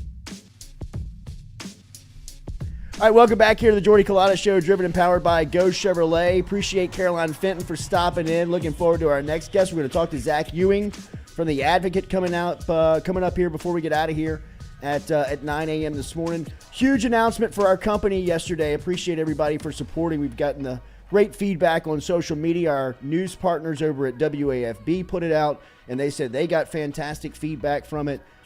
Even the subject, Will Wade, the Will Wade podcast. Coach talked to Coach last night, said his phone was blowing up all day of people reacting to the news of Effemm Digital Media and Will Wade going into partnership together for the Will Wade podcast. I will host it. It'll be on Mondays, and it'll air at 1 o'clock. We got social media set up for it. We got a YouTube station set up for it. And as we said, really looking forward to tapping into the mind, the basketball mind of the general, Coach Will Wade, as he joins us for a couple of minutes here to talk a little bit about it on this Thursday morning. Coach, good morning. How are you? I'm doing great. How you doing, man? Doing good, man. Doing good. We appreciate the partnership, Coach, and really excited about yesterday's announcement with the podcast. Can you tell a little bit of our viewers and our listeners of what to expect on the Will Wade podcast? Well, it'll be fun. I mean, it'll be me and you talking basketball, a lot of stuff with teams in the top 25, obviously some SEC basketball. We're going to put a film component into it where maybe I break down something that I saw that week basketball-wise. I already sent you the stuff for this week. Yep. From some end-of-game situations and different things like that. So we're going to have fun with it. It'll evolve. We'll kind of figure it out a little bit more as we go, but we're certainly going to talk basketball, show a little bit of film, talk some strategy, talk some matchups, and why this matchup may appear harder for certain teams than others, because I know fans always are like, well, why couldn't they beat this team, or why didn't they play well against this team? And they always there's certain matchups within coaches that make some things difficult. You've got to change what you do, and if you don't change what you do, you're going to get beat. If you do change what you do, you're doing something you don't do very often, and it increases your likelihood of getting beat. There's just certain teams and programs that can really just turn what you do upside down, and there's certain teams and programs that you turn what they do upside down. So we'll get into some of that and how that works. So it'll be fun. Talk a lot about the top 25 and just what we see and what's going on in college basketball. I got to be honest, Coach, I'm really looking forward to tapping into your knowledge with the NBA of guys that obviously that have played for you, relationships that you have with coaches that are in the league, but just to let people know that you watch the game. How do you watch the NBA? Everything's done, basically, time and score, watching it based off personnel groupings, watching it based off first team, second team. There's just there's 100 different things you can look at when you're watching it. There's 100 different things you get your processing and scouting and going through, and so we'll be able to go through quite a bit of that as well. Coach, really looking forward to it, man. Monday is going to be very exciting. Thank you very much for the partnership, and looking forward to the podcast. Jordy, they know how persistent you are to make this happen. I think by now they kind of know. He is persistent. A great friend, but extremely persistent. Coach Lane Kiffin told me I would be a great recruiter. I was about to say, Coach, it's just called recruiting. You would be, because you are relentless. That's right. And, but hell, I'll just do it, Jordy. Is that easier? It'll be fun. No, it'll be great, man. Thank you as always. We'll talk soon. All right, thanks, guys. Have a great day. All right, man. Okay. Love you, Coach. Love you, Coach. Bye now. See you guys. Will Wade. Boot up! The general. So different than when we would interview him before. Right. Well, he's not Just protecting relaxed anything. and Yeah, he's chilled free. out. Yeah, he's just not- a total He's not different protecting vibe. anything. That hurt a little bit. I know. It's going to be I awesome. meant to go get our pillow and just snuggle with it. Oh, we do have to bring the pillow that's back. right. Yeah. Where is it? It's out on the there green sofa. couch. Oh, okay, nice, Yeah. nice. I didn't know if Lil Jay had commandeered it. Right. The lady that made that pillow for us was like, here it is. What is this? What do you mean, what is this? She also made that Dickie general. V pillow. Give me She that. was like, what are y'all doing? I'm like, it's a sports show. Don't worry about it. Y'all do it. Those are some strange people. Y'all want faces. I like y'all. Katie, real quick, tell them about Dead Soxy. Dead Soxy, you missed the buy one get one free packs if y'all didn't do that by midnight on Tuesday, but you can still use the code Jordy to get 30% off of your order. Go to deadsoxy.com, get your purple and gold socks, and go ahead and get your Mardi Gras socks. That's coming up soon too. Get Christmas gifts. Use the code Jordy, deadsoxy.com. All right, so Will Wade podcast launching on Monday. We've also got another announcement that we will make before the weekend that we're excited about. Just go ahead and do it, because More you said we weren't programming. announcing Will Wade till today, and we freaking did it yesterday. Well, I wanted to do it before our news hit this morning. I know. Before our WAFB news hit this morning, which we talked about it on our hit with Matt and Liz. I think Liz is out this week with Matt. Yeah. And they're gonna think we we're got gonna great have we Coach got O. great we got great response from it. From people that saw it on our television hit this morning. So that's why we made the Will Wade announcement a little earlier than we wanted to. And then we will put a press release out today about some more programming that will be coming. The Coach O podcast coming Oh, out Tuesdays at 1 o'clock. It actually would be called the Go Tigers. Why It not, actually right? be called the Talk to His Daddy podcast. That's right. Coach O and the Prince. Please do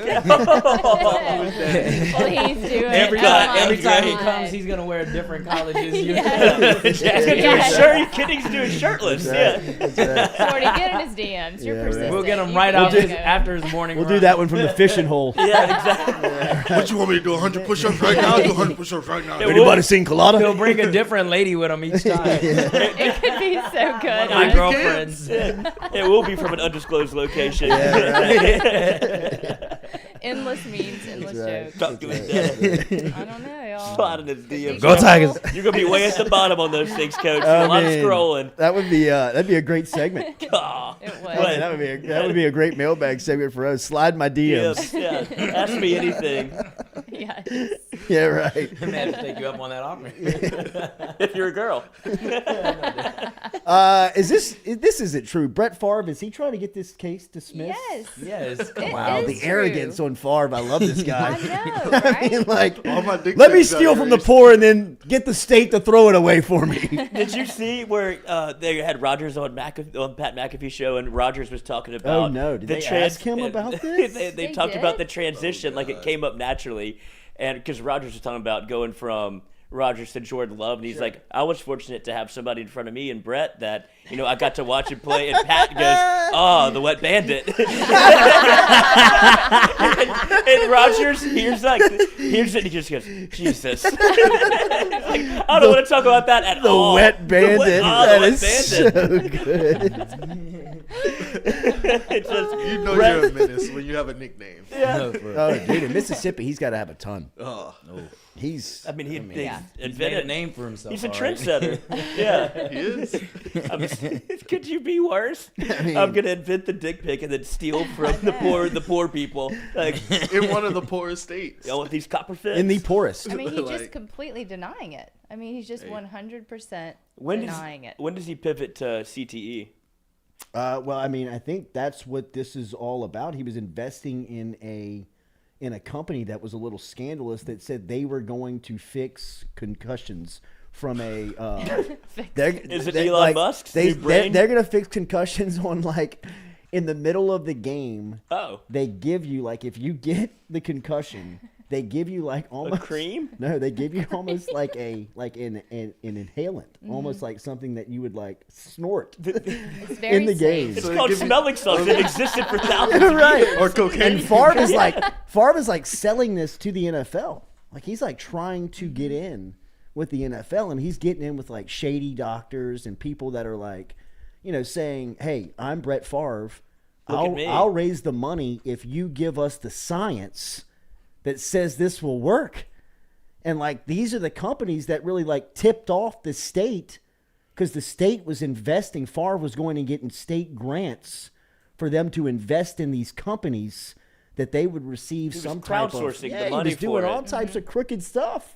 The Wet Bandit. God, What a great nickname for Favre, dude. And that's really what brought attention to the entire thing. If you listen to this case, and this case for me has been fascinating. ESPN Daily does a podcast. They've covered it. There is like these podcasts that exist out there that are just like talking about this case. You can learn about this case if you want. Dan Lebitard actually has done some pretty extensive work on this. He's had the investigative reporter on a couple of times and have really like kept up with the story. Like, I mean, and the way that the story started was like this investigative reporter was doing an investigation on where the money that was coming down from these federal grants was actually going. Like, why was it not touching the poor people? You know, I mean, there were people that were seriously struggling that were not receiving the funding, but Mississippi was receiving this there's money coming in, amount of money. Like, they were like, where's the money going? But she didn't know Favre was tied to it at the time. At no point does Favre does not exist in the story. And she finds this company that is receiving a exorbitant amount of money from the state of Mississippi that she's like, what is this? And Brett Favre is like the contact, like the spokesman for it. And she falls into the rabbit hole and she's like, oh my God. Dude, I think that's where we all are. And Lebitard's even like, was there a point when you were like, oh, I'm about to have to take on Brett Favre? Right. Like, I'm about to have to. The state of Mississippi. Yeah, now. right. Like, in the state of Mississippi, I'm about to be like, Favre is the thief. He's the wet everybody should be like, bullshit. Yeah. You know, and she's gonna be like, no, I'm serious. And by that time, his reputation was tarnished enough where people were like, probably so. Yeah, absolutely. Who would that be for Louisiana? Shaq? Like an athlete? No. No way. No, I'm saying if it was your like a fall from grace like that, if you had to pick one I would person say that that it was probably Billy Cannon. Okay, yeah, LSU. I mean, and Billy Cannon and worked his reputation back to, probably as lovable as he ever was. He was celebrated for his athleticism and who he was on the football field. Then he was arrested for counterfeiting and was tarnished. Yes. I mean, he was wheeled away in handcuffs at his house on Sherwood Forest. I mean, it was on the cover of USA Today. I mean, it was as far as a fall from grace locally that I think an athlete has ever. I may be speaking out of turn because that's just on the top of my head, but I can't imagine anyone as beloved as Cannon was pre-arrest to the fall that he took to the build back up to where he was the last 25 his 20 story years is that unbelievable. The alive. reclamation project Right. of what he did and where he did it and how he did it is unbelievable. If Brett I guess Brett could still have that opportunity if he just. He won't though, because in that's what I'm Mississippi, saying, I mean, he's been a joke for years. Well, he's asking them to throw the case out. Yeah. I mean, they're probably like, doubling down. Brett, you're in trouble, real trouble. I thought you were getting 12. You know what I mean? The lady says she turns it over to this state independent auditor who, the guy's the same thing. He's like, damn, I'm about to have to take Brett Favre on. He's like, I went to Southern Miss. It's too big to ignore. He was like, I went to Southern Miss. He was like, I mean, Favre is a legend. Yeah. And he said the first thing that Favre did when he learned the guy was on the case was call and leave him a voicemail that he could come by and sign footballs and take pictures. And the guy was like, Brett, it's not gonna work. I can't care about that right now. You know what I mean? If you'd have caught me a decade ago, I'd have might have let you slid. But I got this Jets jersey. I mean, it's not. That doesn't mean anything. That doesn't do anything for us. I mean, you're thieving the poor, bro. People, I mean, yeah, you're once you sell the footballs for them, millions and millions of dollars. So the company was Prefaces, and it was a cream that you put on your neck at first that he was pimping in public. Yeah. But it did turn into an inhalant. It did. Yeah, right. But Prefaces is a company that's supposed to help with pregame. You put it on your neck pregame to treat concussion. Yes, before it happens. It's a concussion. It's like a shield. Stop that concussion in its tracks. Listen, Favre said in the interview, you apply it on the neck. It's a cream. A concussion is inflammation of the brain, which is bad. Thank you, Brett. Thanks for stating the obvious. That's our spokesman. That's the NFL's concussion spokesman right there. That's 20 years in the league right there. Is that really a quote? Yes. And he goes on. He goes, "It adds some relief for 6 hours. It's pretty neat." But It's like he's trying to sell it to his friends. he's trying to sell it to himself. So good. I don't think this works, but I'm gonna tell him it does. Hey, bro, it's a pretty good product. You should try it. It's pretty cool, bro. Try, Neato. try some out. What do you know about it? Not much. It feels Trust good right when now. I don't know, man, but they say it'll protect you for 6 hours. feels good when you rub it on your neck. That's all I know. So rub it on your neck to protect your brain, Yeah. Brett? Yeah, I mean, like, You got me. that's what they say, man. Mississippi gave me $2.5 million for it. And that's where it's tied in. It was from the federal welfare fund. Yes. That $2.2 Yes. million. I also know some other inhalants that'll keep you up for 6 hours. I mean, that's right. Favre. I mean, like, it had nothing to do with Favre. Like the initial investigation had zero to do with Right. Favre. It was just about funds that were supposed to be appropriated to the poor of the state. We're not even touching them. Like, it was never getting to them because all of these, these rich suited up people were like, "Give me that." Still stroking Brett. Like, Brett Favre is the mastermind behind all of this. It's like, well, this is why this plan stinks. Like, this is very easy to figure out. Right. Like the red string. And it's like, oh, Brett. And I you mean, didn't like, cover your tracks at the all. smoking gun that they have on this. I mean, they've got Favre's text messages Yeah, with that's the the thing. governor of the state, and the governor of the state in one text message is like, "We got to clean this up. I'm too old for the federal penitentiary." I mean, like they're like both they're like just like typing this stuff out. It feels It's so like, much better coming from you. It's like, bro, what? You want to be cellmates? Ask him if we could go together. What we gonna wear together? right, I mean, like it's just like, fellas, this is illegal. This is Like highly illegal. I mean, they've got this lady Nancy Nunn, I believe is her Yeah, I name, think that's that right. they have just like, I mean, they've ruined her life. This is I mean, and life-changing look, for she her. was compliant. Yeah. I mean, she was complicit. Excuse me, like she was breaking the law, but like, I mean, they were like, that was Nancy. Yeah. It was you know her. what I mean? While I mean, Nancy's just like kind of the runner. She's like, Nancy, how do we get the money? Mm-hmm. Like, she's like, I got to go talk to Phil, the governor. She's running the governor's message back to, to Brett. I mean, like, and that's how all of this stuff is happening. It's grimy. I mean, It's sad. I know we laugh it is about it a lot, very- but no, it's it is so very sad. sad. It is very sad. sad because I But mean, it's not surprising. what they stole the money to do was build a volleyball facility on Southern Miss campus, and they have built it. Mm-hmm. Like what is crazy is like got they it got done. away with it. Like they actually did it. Can't tear the And building down. It's there.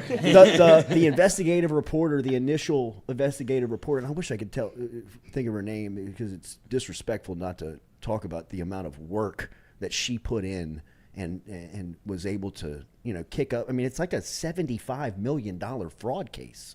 Oh. That she's kicked up. I mean, it's not like it's just $2.5 million to Ann Brett Wolf? Favre. Anna Ann Wolf. Yeah. that's Ann right. Wolf, that's her name. And it's a small Annie. It's a small paper in Mississippi. Like it's a very small outlet that she's working for. She works for Mississippi Today. Yeah. Is that a big paper? No, it's not. I mean, It is not. that's like Like, I've that's like never Red read that Stick paper. Magazine It is in like Baton that. Rouge. I mean, that's like 225. Mm-hmm. I mean, that's Right, they dig. I mean, I mean, yeah, no right. shot, I no mean, digs. No, but no. I it's mean, like it's just a very local. Yeah. very localized So it's outlet. the Reveille. Could you imagine being her? I mean, like that's how stumbling into that's how this? you Yeah. win like national Pulitzer. awards. Absolutely. Yeah, I mean that's Yeah. what she's done here. I mean but I mean it's. I don't know if I would've It kept is going. disgusting, but going back to like what she said, what Ann Wolf says is that the amount that it costs to build the facility, they could have helped hundreds of families, people, poor that fit this demographic of people that would have used these funds to better their life. You know what I Yeah. mean? And which this whole intention is for. I mean, look, Louisiana and Mississippi are in heavyweight fights every year for 49 and 50 and the worst stuff that exists. Right? I mean, like if they're 49th, we're 50th. If we're 49th, they're 50th. And I mean, Y'all don't come play college football down y'all here. are y'all are 50th in this. Yeah. Like y'all are the worst in like welfare money touching the poor. Who's and y'all? Mississippian. Mississippian. She said we yesterday. Yeah, you're from I Mississippi. did say we. I am from Mississippi. So you got to claim it. William Ivey, innocent until proven guilty, Jordy. Yeah, sounds good. Check out the facts of the Brett's case, been Willie. a creep for a long time. Yeah. So this isn't surprising to anyone in the state of Mississippi. If the croc fits. If the camo croc fits. Exactly. If the camo croc fits, wear it, wet bandit.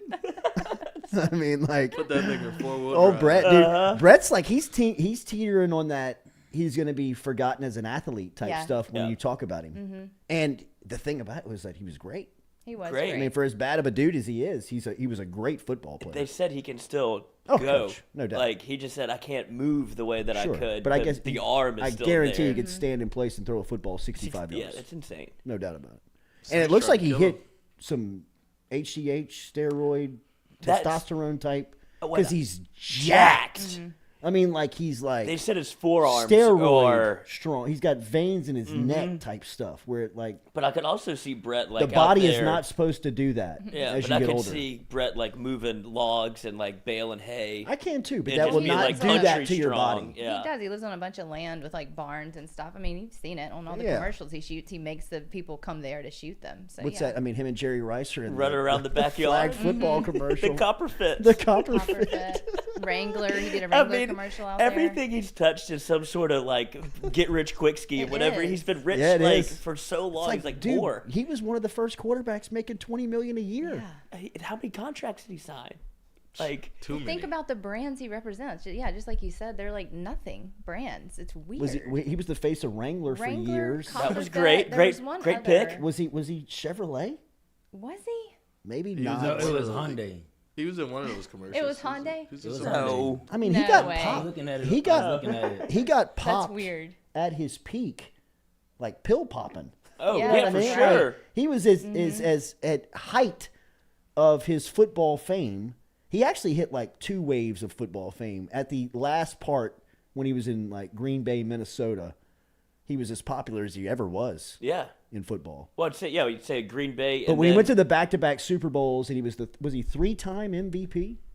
When he was a 3-time MVP, he admitted, like, I did the whole thing on I don't on remember Lord's Apps. shit. I don't remember anything. Oh, great. I was filled out the whole time. That's incredible. I mean, That just helps me relax. it was like, I was popping him at halftime. Aaron Let's get into Rodgers. his DMs and see if we can get him on.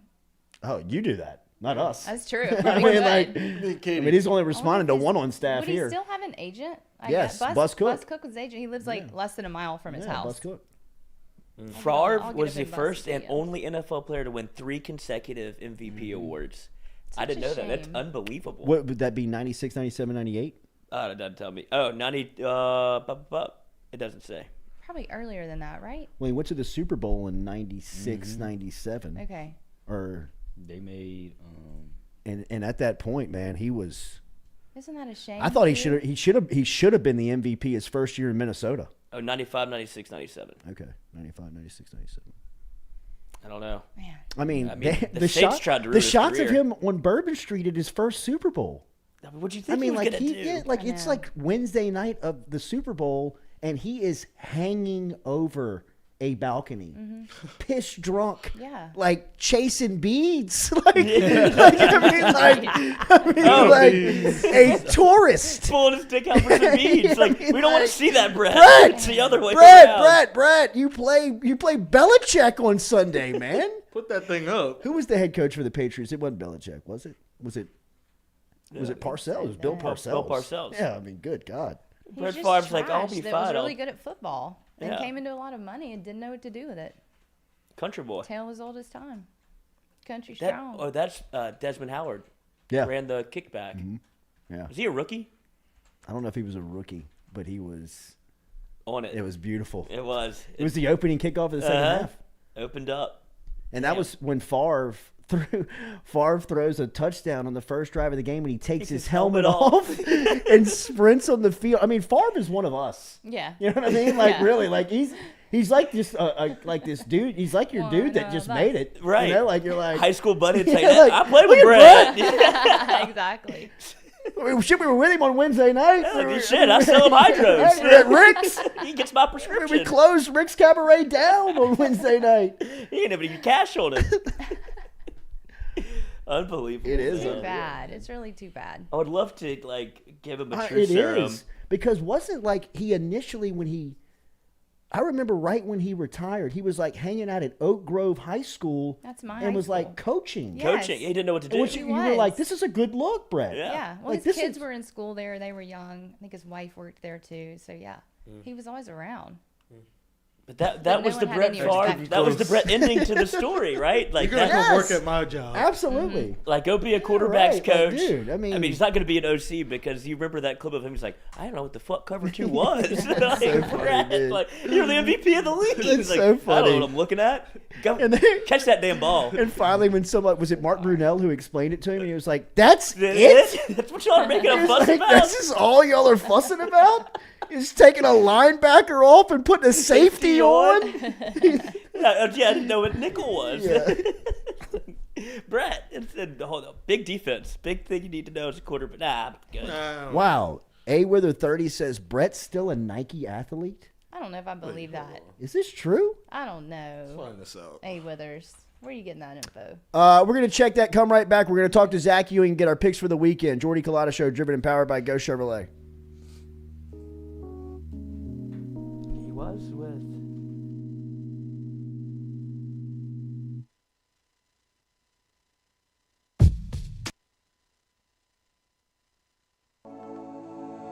Looking to book a dumpster but no idea how? We've made it quick and easy for you. Check out our website at moralesrolloffs.com. Let Morales Roll-Offs know your desired delivery date, and finally, provide your contact details.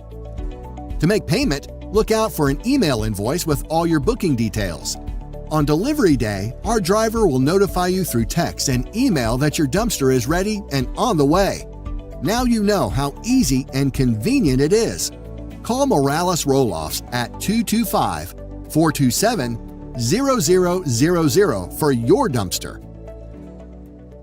Hey Baton Rouge, when traveling through Natchez, Mississippi, whether you need to fill up your vehicle or your belly, stop by Go-Mart and On The Go Deli. Go-Mart has clean restrooms, community coffee, an awesome beer cave, and a great selection of anything you might need on your trip.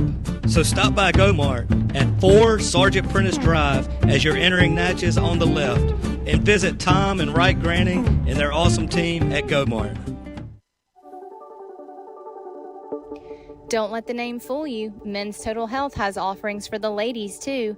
Guys, is your wife or partner suffering from urinary incontinence, low sexual desire, or pain during sex? Then the O-Shot might be for her. Don't let it scare you. It's totally natural. It's PRP. And Mike Roach and the crew at Men's Total Health will make you as comfortable as you can be. Contact me for more information, Katie at jordyculotta.show.com, and I'm happy to tell you everything that Men's Total Health has to offer for the ladies.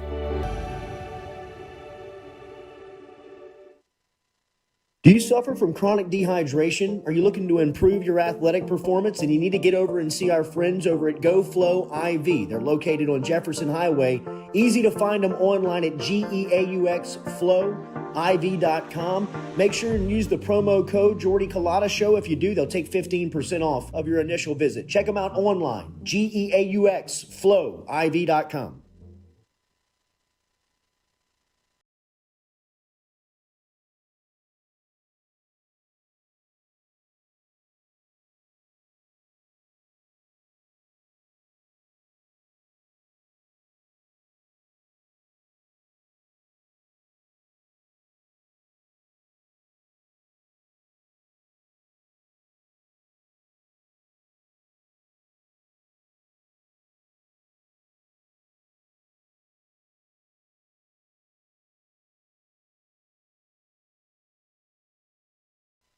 Play it during the football game. Boosie, I want Webby, Right. I want NBA Youngboy. Play the people that are from the city. Right. I mean, play the people that are Give me from that neck. Louisiana. Absolutely. I mean, I think that's the best part about the Dome, really, is that they embrace New Orleans. And look what happens. I mean, you got Mark Ingram and Alvin Kamara dancing on the Right. sidelines with one another, and you show it to the stand, you show it to the in-game crowd, and people lose their mind. I mean, they want to blow the roof off the Dome when they play that stuff. Yeah, they do. And they're playing well. You know what I mean? Like, it makes so much sense to Play that entire stadium. I mean, play the Louisiana Artists in Tiger Stadium. Made it fun. I don't know. I think just the fact that we knew we were going to get them. Like, that is fun. Yeah. I've always been able to recruit players. I've always been able to get players. You talked about SMU. We signed the highest rated recruiting class in program history last year. Wow. In the only year that I was there. At Vanderbilt, we signed 4 top 100 kids, and we finished last in the SEC, for 2 years leading up to that. So recruiting players, that's never been an issue. It's always been, I always wanted to recruit the top end players. Yeah. And here I get a chance to do that. Anytime you work for Kim Mulkey, you're going to be able to recruit the top players in the nation. I'm not sitting here today thinking that they got an impossible shot. Yeah, they do do they have a have shot. an unlikely and difficult road to get there? Yes. But one thing that we can all confirm about that committee, about the playoff committee, I've got no idea what they're talking about. I got no idea what the prerequisites are. I've got no idea what they need to see to put you in the field. I can guarantee all of them love Bama. Yeah. They all freak out over Alabama because they correlate Alabama to television ratings. They think in that room that if it comes close and it gets close, we might as well just put them in because everybody's going to watch. It is going to be close. And that's the difficulty here of running this thing with human beings making the decisions, because at the end of it, it's all going to come back to the money, the advertising dollar, and how they can get the most of it. And they know a field that features Alabama is a more popular field than any other one that does not include them that exists. Right? Like, you can make the 4th team Ohio State. You can make the 4th team Tennessee. You can make the 4th team whoever the hell you want to make it. If it's not Bama, the suits don't feel like the college football mass crowd, the most college football crowd will show up, and that's ultimately what they care about. All SEC championship coverage is brought to you by Beal & Hebert, Louisiana's hometown lawyers. Lance has assembled a team prepared to handle any need you may have, whether it's personal injury, family law, estate planning, business law, or construction. Beal & Hebert have you covered. If you're in need of legal assistance, reach out to them now at bealandhebert.com and tell them that you heard it right here from FM Digital Media. That's bealandhebert.com.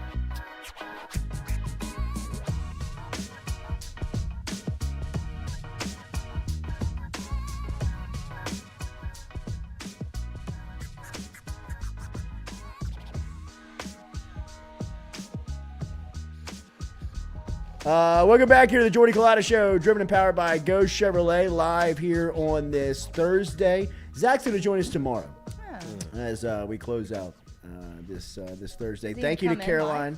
No, he's going somewhere. Might be going to Vegas. He is going to Vegas. He's going to Vegas. I think so. He told us that last time he was in.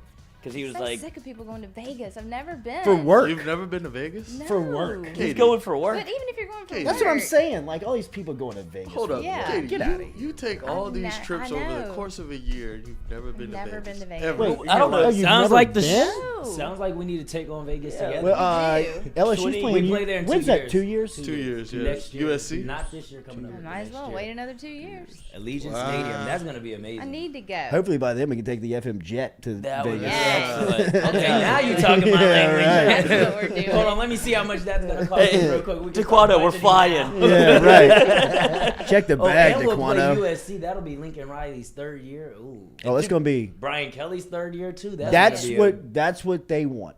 Yes. Like that's what the television execs they say. Like, hey, we're expanding this playoff. And that's the year the playoff. We're making. We're giving you your own network. We're giving you all this money. Y'all better play. Y'all better play some meaningful games. How about LSU USC in the Darth Vader Dome on the opening weekend of college? Yeah, like. Oh my goodness. We'll take it. Kirk and Chris first playing out. Lee Corso's there. That's gonna be a good season. Give me that. They'll have his corpse UCLA. stuffed by then, right? Right next to Al Davis. Two eternal flames.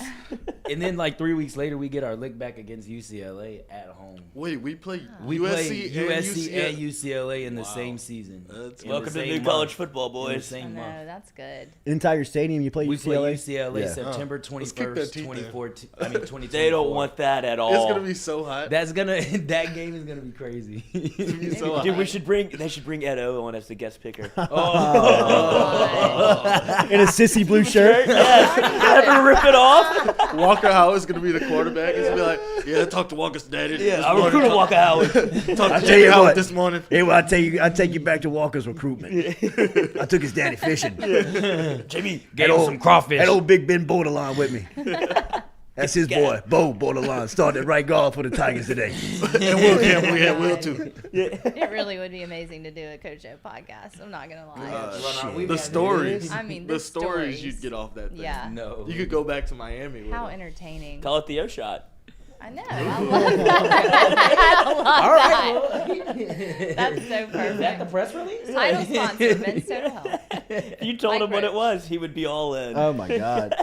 Wait. Well, that's how I'll start the DM off. Wait, I have an idea wait, for is a that- show for is They you. contact me. Is that little dark haired lady gonna be there too? I don't have to creep them out. Usually I'm into blondes, but Katie, dye your hair. I thought about it. You know? Do But it. Will Wade podcast launches on Monday. We're excited about that. We will have another announcement for you today. Don't forget about Mic'd Up. Make sure you're subscribed there. Where my dog's at coming up this afternoon. No Mic'd Up tomorrow. Or is Jared hosting? Yeah, Jay Yeah, Mitch is Jay Mitch hosting. is hosting. McGee will be with us as well. We'll see what else we can parcel together. Little if anybody- Chinko action? Yeah. We'll What? be at Ochinko? Earl's. That's what I'm trying to get. I'm trying to get a couple of the boys to come in and fill No doubt. in. You know, Mikey, New York City for the Yeah. birthday. Happy city birthday to living. the big guy. But yeah, we'll try to put some pieces together. Jay Mitch is super excited, so I think it's going to be Nice. Show's already fun, but it might be off the rails this Good. go around. Is it at Championship Earl's? weekend. Yes, Okay. absolutely. 4:30 to 6. Over at I love Uncle that. Earl's. I love y'all's show. I had fun last night. Thank you. Y'all are fun. Yeah, we tried to. It is a fun show. It's a good show, fun show. Uh-huh. Cut his promo. It only took 5 takes. Nice. I'm putting together all of the mistakes to make a different promo. That's Because he good. nailed it the 5th time. He needed the football. He had to have a little Yeah. sense of security. Right. And then, but the 4 takes before that are so funny. I'm gonna cut them all together for that's him, good. and he'll get mad, but that's okay. That's good. Hardly Yeah. any breaks. Yeah, I you literally take one had to break. ask. I was like, do y'all take breaks? Oh, we I gotta forgot. It goes 2 hours, huh? Yeah, Yeah. we went straight 1 hour through though, and she's like, "Do y'all not Oh, take you breaks?" take a Like, break? I "Oh, gotta yeah, go." we do. We just don't get there yet. When You the just gotta wait, conversation Katie. peters out, we'll take a break. Right. That's how it works. Had Peter Burns on yesterday. He was awesome. Was he? What a man! I don't know if he did obviously we did like the video call. His man cave is unbelievable, and it's like that's the spot you want to be in. Like he's downstairs, like can't hear the kids, can't hear anything going on up there. He was playing Call of Duty, and I was like, just interviewing us. He's like, hold on, give me 1 second. Like this is I gotta unbelievable. get kills right now. Yeah, Hold up. so yeah, my killed to death isn't too good. That's fun. Good Studio's stuff man today. cave. What's that? This whole studio is really a man cave. Yeah, it is. It is. This is a locker room. Yeah. More Yeah. of a locker room. It's a feel. kennel. Yeah. Where my dog's at tonight. The Wet Bandit. The White Bandit. Thanks for everybody for getting involved today. Shout out to Caroline. Shout out to Coach Will Wade. And make sure all of our stuff is, if you missed it, you can check it out. Brought to you by RMB Builders. Remember, our SEC championship coverage is brought to you by Beal and Abear. Shout out to Lance and Kenny for taking care of us and sending us up to Atlanta. We'll have some good content to send back on our social media. So make sure you're following us on Instagram, on Twitter, on TikTok, on Facebook, on YouTube to keep up with all of what's coming up here on the Culotta Show. We'll be back with you tomorrow morning, 7 a.m., driven and powered by Go Chevrolet. Have a great day.